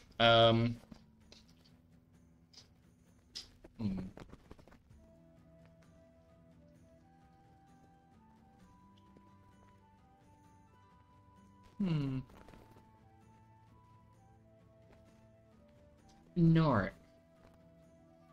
Yes? As you've been, just getting comfortable, having a chit-chat with Carmina, as you've been adjusting to this rather nicely designed and very plush and comfortable room, you end up noticing that sitting upon one of the little decor pieces in this room, it's a little fish tank. Yeah, which it appears to be attached to a couple of the gardens, so you can see the fish just swimming around. Perched on top of the glass casing for this little section of the aquarium is a large bird, a large swan made of water that is staring at you with an intensity like it's planning its next move. What is your very familiar about that. What are you doing about this this water swan What am I doing about this water swan? that is currently I'm perched? going to make it vibrate. By doing what? By vibrating the What? earth around it. Okay. So water Like water fucking swan. jelly. Okay, so water swan, you are currently being vibrated. How do you feel about this?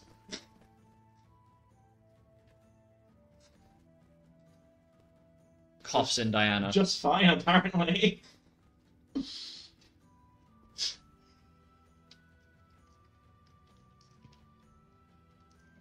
I guess, disclaimer, Norik is here almost purely to cause chaos. He's been on his own for a very long time.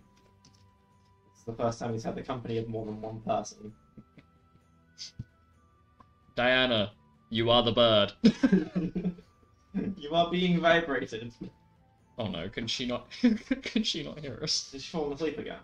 I don't know. I'll presume yes.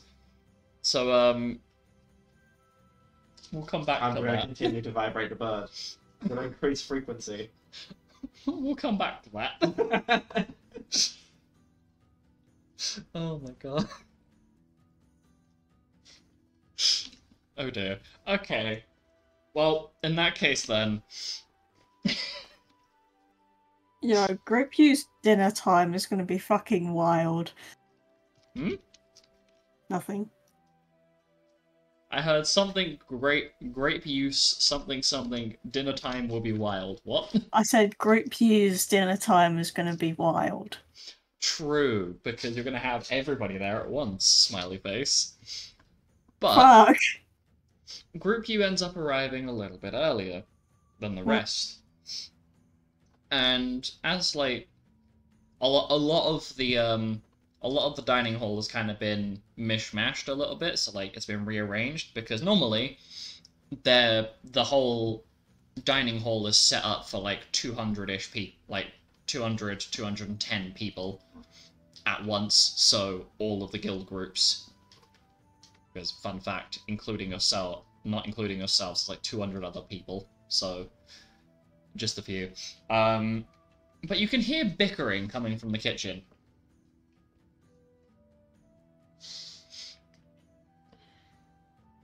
No, you don't. Not like that. Stop stealing the meat Take a pieces. look. Don't. And Ooh, as... meat. But that's so tasty! Bitch! That's the food! That's Make that's the more! I will fucking cook you in a minute. And you look towards like the glass. It's like kind of like a glass screen over the cooking area, just in case any oil spits from the pans or whatever. And you can see Lupus and Zippy cooking together. And they're kind of working together, but Zippy keeps trying to stealthily sneak these little like nice crispy charred pieces of meat that are being kept in a container off to the side for a moment. So Lupus is having to try and maintain whatever is bubbling away in this pot, whilst also swatting Zippy's hand away from these pieces of meat. This is hypocrisy. You take little bits all the time when you're cooking. Yes, because it's to test the seasoning, sir. Yeah, sure it is. Fucking season That's you. why you And sometimes have to make a second batch. and in Lupus's hand there is currently a shaker full of like a reddish green powder. You wouldn't. I fucking wouldn't. You know I would. And I will make you grate the herb that I have to... I will make you grate the plant and dry it manually. And there's an intense stare down between the two. Anyway. Would you mind cutting that up, please? Yes, sir. Oh, come on. Need any help back there? No. Okay. I'm learning to cook. I can't have any distractions. You are your own distraction. Exactly. I don't need more. If you all sit down, go and take a seat at the table over there. I've kind of organized the tables together so everybody can join in on a meal at once. You're here a little bit earlier, but you know, I thought I'd take a moment to teach Ziffy a little bit more of cooking. And it's going kind of well, but he keeps fucking... Eating it? And Ow! you just hear this slap. You hear, like, you just watch Lupus's, like, hand almost... It's almost like a whip, the speed of which he moves, as he slaps Ziffy's hand away from the meat pieces again. That's to go with the rice that I've cooked. That's going together. Stop eating them. Or I will... Oh, right, yeah, I was supposed to be keeping an eye on that. Oh my god! Ziffy! Pardon me. And one of the pots starts bubbling over. And you just see Lupus running back and forth, flailing his arms in the air, trying to organize everything so things don't cook over, because Ziffy's just completely forgotten about his station that he was cooking with. And so the two, like, you guys kind of get a front row seat watching the two of them being a rather chaotic duo, to say the least. And they're running back and forth, trying to figure out the fuck's going on. And it seems to chill out a bit. So whilst you're relaxing, you kind of get to watch Lupus and Ziffy actually act like a couple for a bit.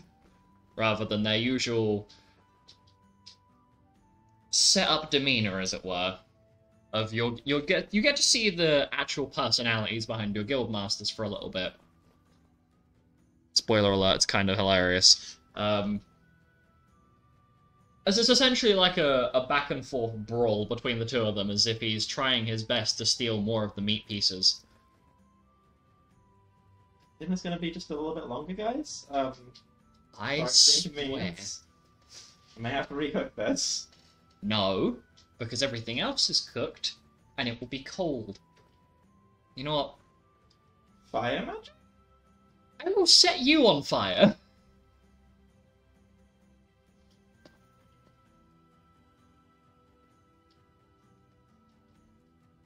He means it too. It's not the first time he's done it. Yeah, and you know what? I'll do it again. And so, after a little bit, it seems to mellow out a little bit.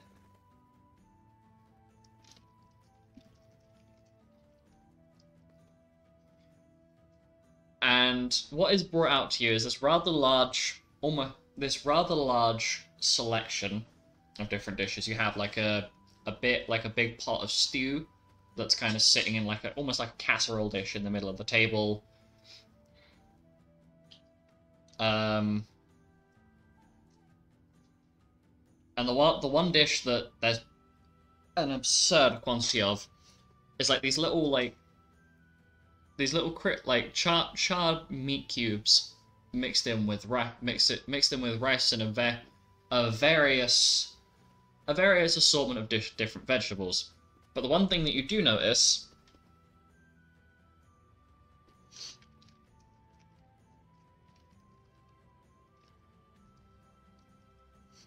is that everything looks really fucking good. Apart from one thing, and one thing exclusively, is that one of the little side dishes does look a little bit overcooked. Just a little bit. It's still edible, still tastes pretty good, but it's a little crunchier than it should be. I can't claim to be a master of my craft. Well, I can't say that... You know what? Anyway, now that everybody is together, bon appetit. I swear, honestly. Now you can I also proceed to destroy the meal. And The there meal is plenty to go around.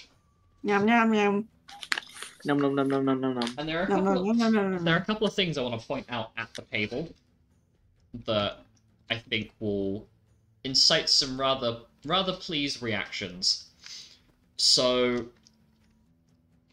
of the little things that you spot, Maida and Maraxus seem to be nestled up together rather closely. And Maraxus is trying to convince Mado to try something that he doesn't seem entirely certain on. And he's like, basically spoon feeding Mado. Like, you Damn, they move quick.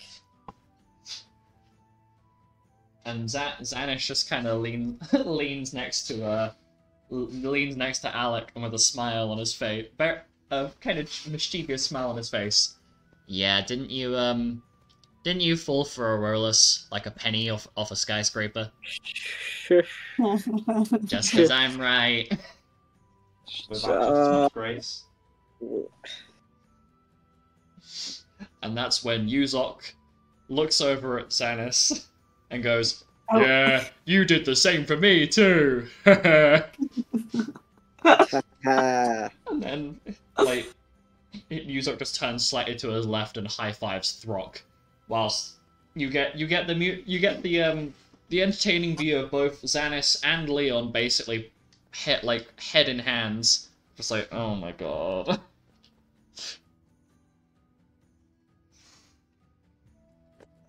Yeah, and so the meal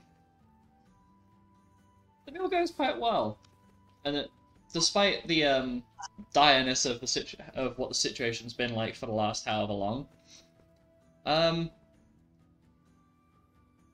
it's a surprisingly rejuvenating atmosphere. In spite of the fact that, been some very intense missions recently. Certainly, for lack of better wording, anyway. Brain cells, please. Hello.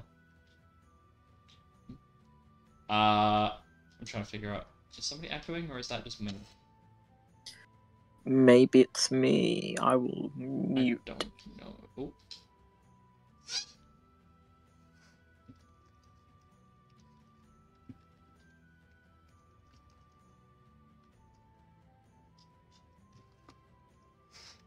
Yeah. Yeah. Yeah, I don't think there's a question at this point. Yeah. So, you end up after the meal, kind of end up settling down for the afternoon. Alec, I do believe there was somebody that you wanted to go and find.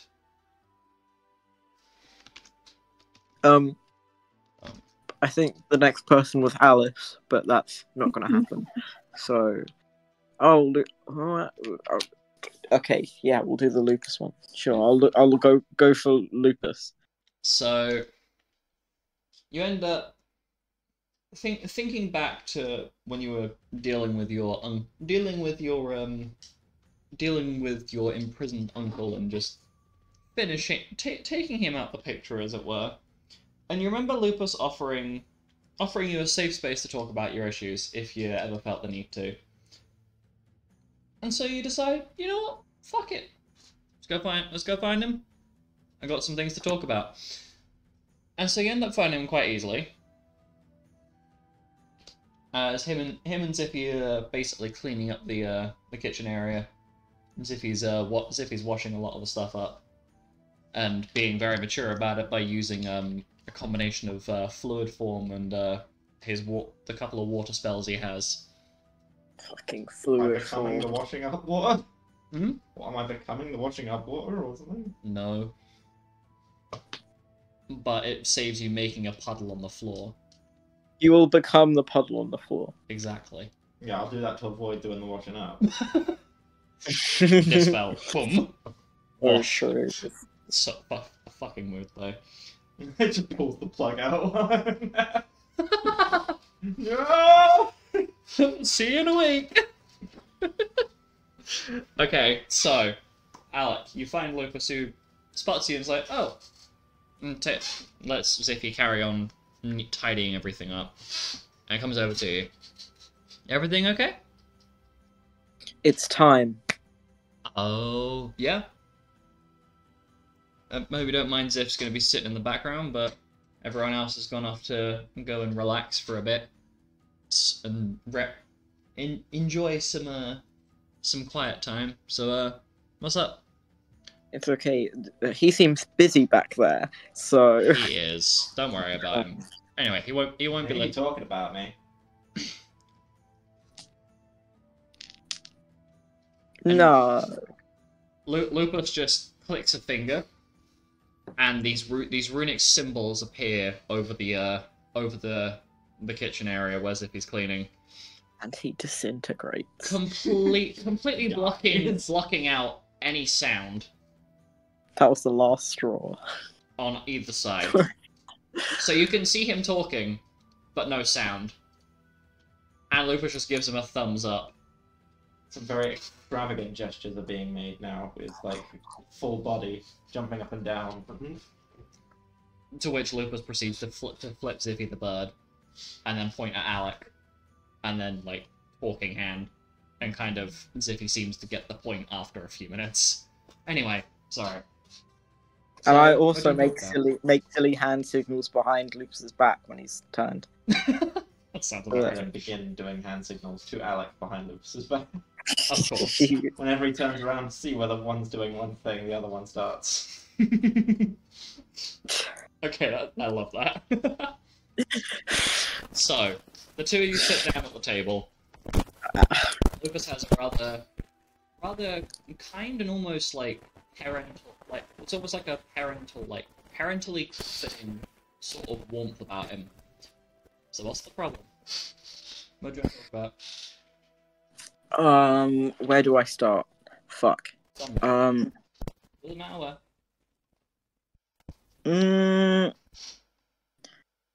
My first problem is that I feel like I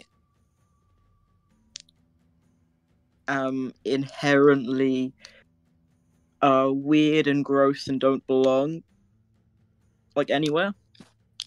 Lupus has You know what I mean? Lupus has a rather big smile on his face. Ah, like me. Yeah. Like so I just do stupid things because I feel like that's my role. What makes you think that? Because I don't know what else my role is. Don't necessarily need to have a role. I mean, hell. For a long time, my role was to just stay out of everyone else's way, and then that didn't work. So Hey, don't talk about yourself like that. So, you're welcome to, as I guess a reiteration, welcome to the Sleeping Wolves Guild. You are literally in the place full of outcasts and people that don't believe they belong in places or what have you. Formed by a person who has had no real grounding point until, like, what, 50 years ago when I first formed the guild. There's trials and tribulations constantly. So, might not feel like you have any other role to play. But that's not necessarily the case. That's just your perception of it. God, I sound like a dork. So, yeah, because most of my life I thought I'd never amount to anything, and then now you're I amounted to being a very big problem for a lot of people, and now I'm amongst like deities fighting to save the world or something. Yeah, pretty much. That's pretty crazy. Well, the way I'm looking at it is you say you're a big problem for a lot of people. I have been. Are you the problem, or are they the problem? I think it depends on the people and what I was doing. Well, in that So case, it's situational. Yeah. Hmm? Situational speaking, yeah, that makes sense. Say, I was considered to be a very big problem for my tribe. The good old Moon tribe before it was dismantled by me. For good reason. But simply put, just because you are being told you're the problem may not necessarily mean you are actually the issue. Simply put, it could just be that, in that situation, some of the people are unwilling to adjust to new circumstances. Say, one of those might be the situation you're now in. You've gone from being, as you probably perceive it, the weird kid in your town. Very much. You're now a member of the most prestigious guild on this planet. And dare I say, you are the most prestigious group of weird kids, if you will. And Lupus proceeds to basically conjure from thin air this like form almost, and puts it down the table. We might be my guild may be a collection of rather unusual and odd people, but when you get a bunch of people together, give them a home, give them a place to be themselves, and not have to conform to stupid ideologies that don't work. It gives results. I mean, hell, look at this. And essentially, the form that Lupus has pulled out is the the winners of the last 15 global guild games. Essentially, where all of the guilds have come together for a contest of strength, skill, and other abilities of like a whole bunch of different categories. And at the top of that is the Sleeping Wolf Guild for the last 15 years running. Simply put, you might not think you've got a place, but maybe that's just you trying to be something for someone else you don't need to be. You're attached to a lot of things you don't need to really be attached to. Hell, I mean, the moment I detached from my own tribe and realized the problems with it, God, I felt so much fucking better. I mean, hell, look at me now. I'm now the guild master of one of the most prestigious guilds on the globe. And I'm able to help people in the process. I've got a lovely husband, I've got a slightly irritating kid, but takes after his parents. You've got a slightly irritating husband, and I look around at Ziffy and do another hand signal. Lupus, I know what you are. Completely unaware. Completely oblivious. Speaking of, Ziff, would you mind turning the lights on? It's getting a little dark. Sure. Cheers. So, Lupus then looks at Alec. So, simply put, you have a role, whether you believe it or not. You are not just the clown. Hell, from what Xanis summarized to me when I was just taking recounts for filing the report for what happened and taking notes, I was told that you single-handedly wiped out half of the Seath that were attacking. Do you think that will be achievable by some misplaced clown? Some misplaced comedian? It would be if they knew Time Stop and Meteor. But that sounds like a lot of dedication to your craft. You're a very strong chronomancer. And I say that as a person who literally had to go out of his way to make a rune to deal with chronomancy. At least in terms of in terms of the stopping of time. Time Stop is so good. Wait, what is the rune, by the way? I might teach you sometime.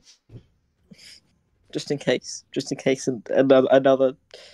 another time mage comes along and decides to try and fuck up my day using my own bullshit. I can tell you that the rune is not exactly an easy one to grasp. Might take you a little while to get hold of it. But I'll see if I can figure out a way of simplifying it for you. I do have a little bit of an advantage in terms of I'm the one who made it, so it makes a lot more sense to me than it makes to you. But yeah, I'll work on it. Excellent.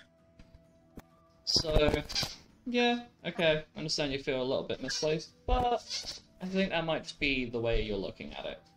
You got the people around you now. I mean, hell, the weirdest person in your group is either my kid, or have you seen Patches? God, he's so strange, isn't he? Who the fuck is Patch? Penton. Penton, fuck. Or Norland. Of course. He's No. He's quite Norland. a character. What? When I'm saying Patches, I'm referring to Penton. It's a pet name, if you will. Okay. So, we'll have a little bit of work on your own perception of yourself to change that one. What's your other problem? Keep them coming. I look at all of the people around me as probably temporary because of Catherine and everything, and it takes away from enjoying things a little bit. Because I'm like, when is everyone going to die? Lupus kind of gives you a sad smile in response to that. Yeah, I can't say you're wrong in that one. Because I unfortunately have Can't very you? similar. I have a very similar mentality to it. In that there is the fear that, say, once we've gathered all of the heirlooms together, and we separate out for the final battle, the way that we're having to go about it is that we'll mobilize the whole guild. So, say for example, Group U will be accompanied by 4 other guild groups to ensure that they get down to where the Lillian Beast will be resting, as it were.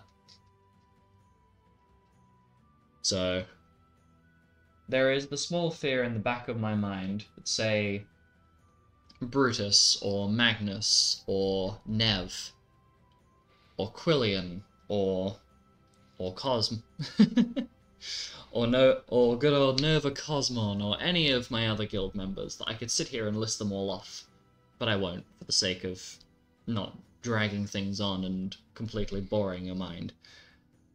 Rather than looking at them as temporary, because that's, in some capacity, you could describe yourself, or me, or anyone else as as temporary.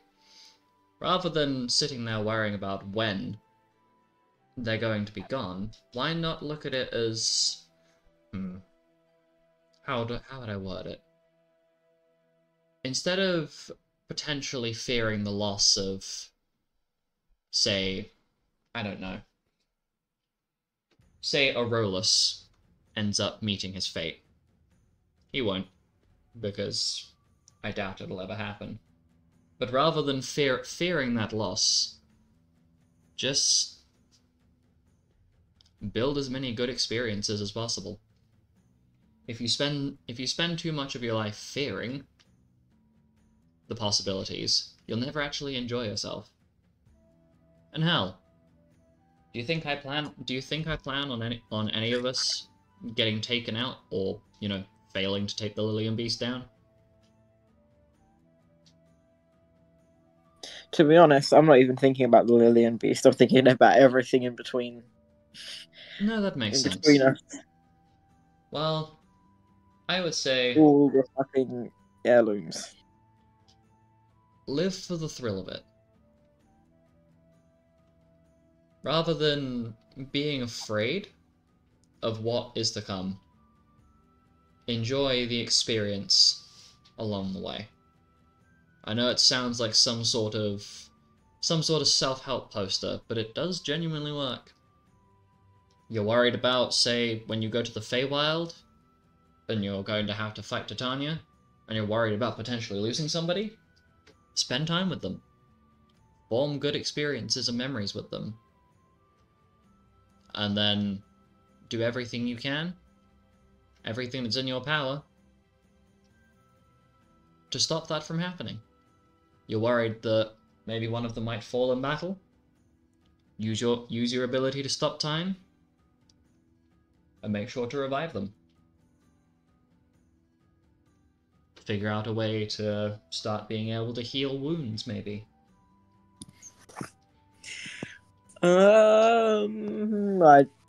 I can't do that, I don't think, with time magic or black magic. I can reincarnate people. Perhaps that is something that I should try teaching you at some point then. Some restorative runes. Yeah, maybe, just in case. But simply put, I'm sure it isn't above you to take some potions out of Penton's pocket while time is stopped. Just help yourself to a few, and keep everybody else off the floor. Does he have that many shit just stored up in there? Knowing him, he probably has an entire merchant's shop stashed away in that bag of his. It wouldn't surprise me. Maybe I'll go check. At least ask him beforehand. It's excusable It's during fun, a battle. though. I know, it's excusable during a battle, but... What if I just check and don't take anything? As long as you make sure that you've put everything back in the right way, I don't see why not, but... Just... think before you act on that one. Guildmaster approved fuckery. Yeah. out of character. If he tries that, he's gonna get solipsized. I'm absolutely gonna try it. He's absolutely gonna try it. Yeah. He's absolutely gonna get solipsized. Well, Kay will probably be present, watching. Hey, what's Yeah. hey, what's your passive perception, Penton? Penton's passive perception is... Is it high? It is 42. Oh, easy.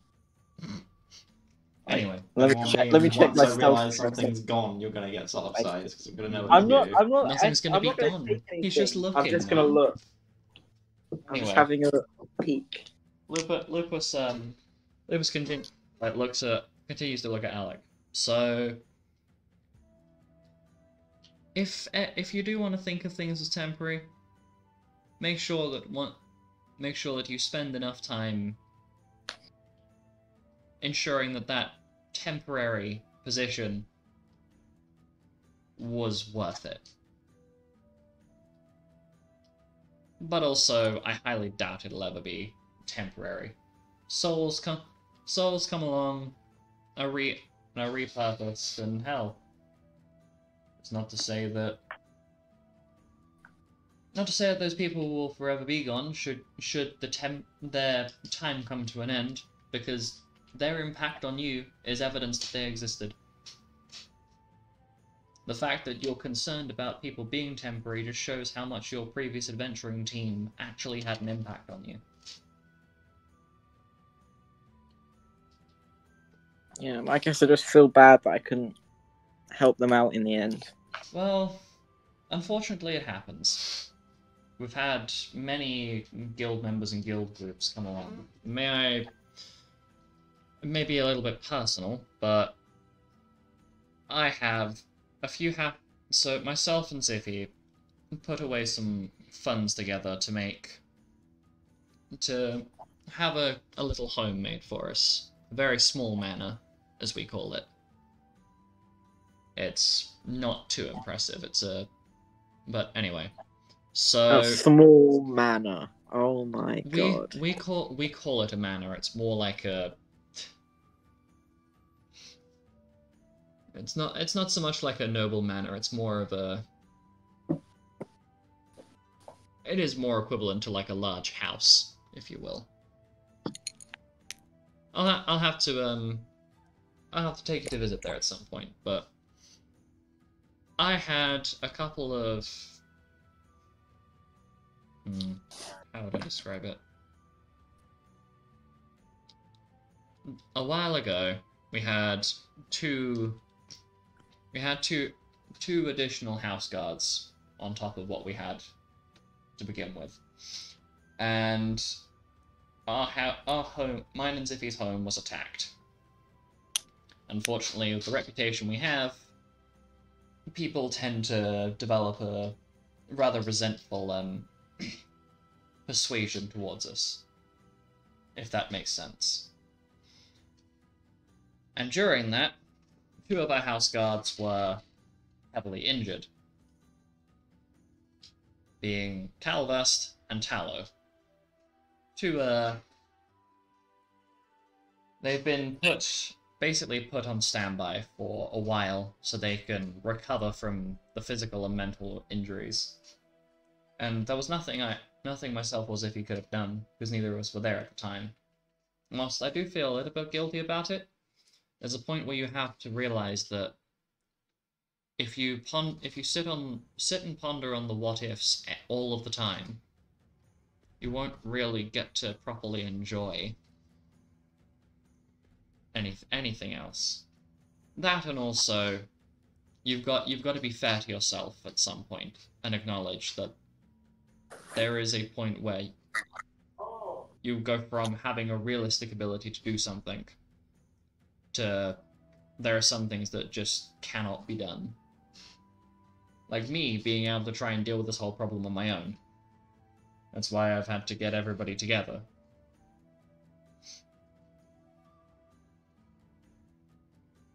Anything else? Yeah. It'll take a little bit of time. Yeah. But I'm more than happy to and continue to sit here and listen and give you the advice that I've picked up along my personal experiences of those same feelings. Mhm. It doesn't always go away, but it does lessen. It's just getting used to it and having people, surrounding yourself with the right people that will remind you that that is not the case. Like for me, I have Astra, Ziffy, Diana. Okay, yes, two of them are goddesses, but before that they were just regular people. Really? Yeah. Maybe They I'll... they don't seem very regular. Well, having been alongside them through some very, rough events, we'll call it, it changed them, but once they ascended to... They're the same now as they were before they became goddesses. They just have a little bit of extra responsibility.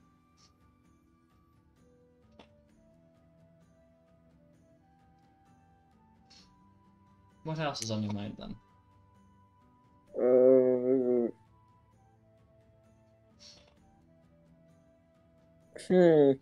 All the stuff with my family.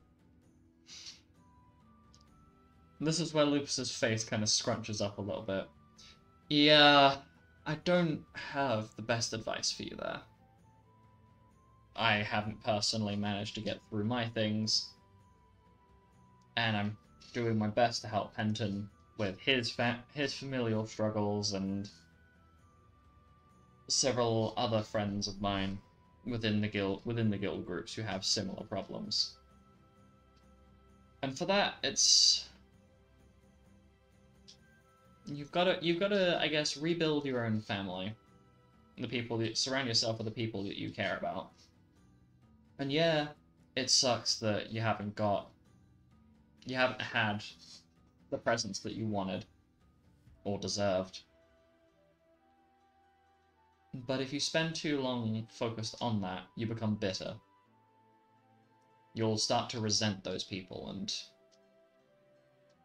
why waste your time on people? Why waste your time on them when you don't care about them, you don't want to know them? Why give them any more of your time than they deserve?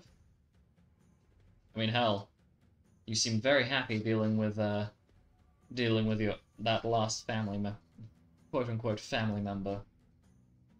Yeah, I'm mostly like thinking about like my real parents and like who,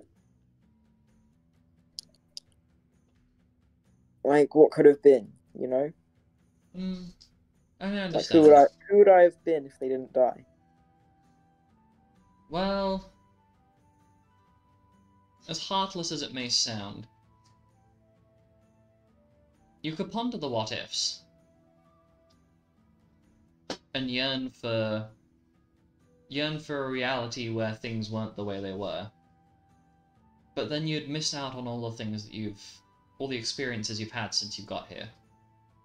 Because you may have never ended up going out adventuring. You may have never met Catherine or the rest of your previous adventuring team.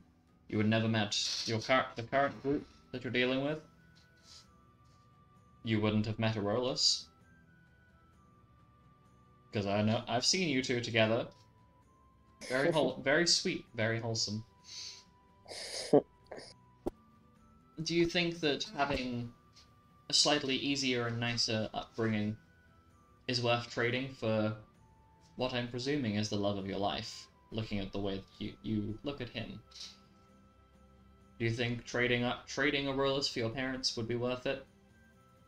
All the happy memories and things along that line for being able to cruise for an easy life? Can't I have both? Well, it seems as though fate has decided it's one or the other. Fate's a cruel bitch. She is. Unfortunately. I'm gonna give her a piece of my mind. I don't think you'd want to do that. She'd probably curse you with awful luck for the next millennia. I already have awful luck. It can get worse. It can, yeah, that's true. It's very true. It can always get worse. Anyway. And Lupus sits up in his chair a little bit. It might... Thanks for listening to my shitty problems. Hey, it's not a big deal. Honestly, imagine you probably feel a little bit better having something to ponder and some guidance instead of just not so much hopelessly flailing around, but being kind of lost in the sway of time. Like my own brain reflecting its own problems back on itself. Yes, like a mirror almost. Yeah. Well, if you need to talk about stuff, I'm always about. And once all of this bull crap is over, maybe we'll sort you out with something for Gort, or sort you out something with Gort. Yeah, if we're all still alive. We will be. Please. I hope so. I know so. Call it deific intuition, if you will. Oh my god. Now then, I do believe that Aurelus was wandering around looking for you earlier. Oh, where? Gotta be honest, I don't remember where. I remember him saying he was looking for you earlier, but I can't remember where he said he was going to be. I'll go find him. It's fine. Of course. And so, alright, I keep switching tabs and looking at my notes and just seeing the word vibrate ? On the Diana Narc interaction. Diana is still vibrating to this very day. So, a little bit of extra time passes, and the group, like, everybody's called back together for another session of twin casting, with it being a little bit of mental strain, but Lupus doing his best to essentially keep everybody magically rejuvenated, as it were. And it comes around to sleep time.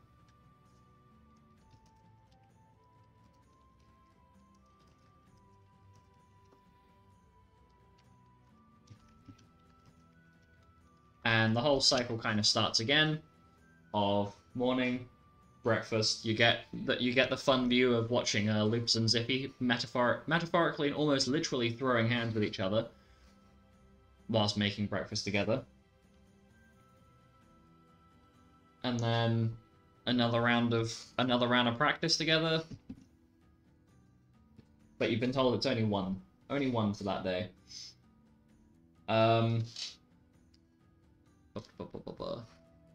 Tell us, please. Where?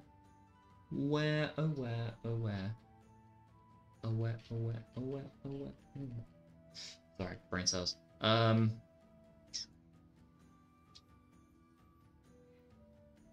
Why is my brain just shutting off? I have no clue. A lot of the character interactions that we could do are definitely going to take up a slightly longer span, so I don't know whether you guys would like to finish session a little bit earlier, so we can sort out the roles for the twin casting bits. That'd be fun. Fine by me. Alright. Well, we shall wrap up the session there then. With Okie dokie. basically everybody having breakfast and enjoying the morning. And that'll be where we come back to next time. Bye-bye. Bye-bye. Bye.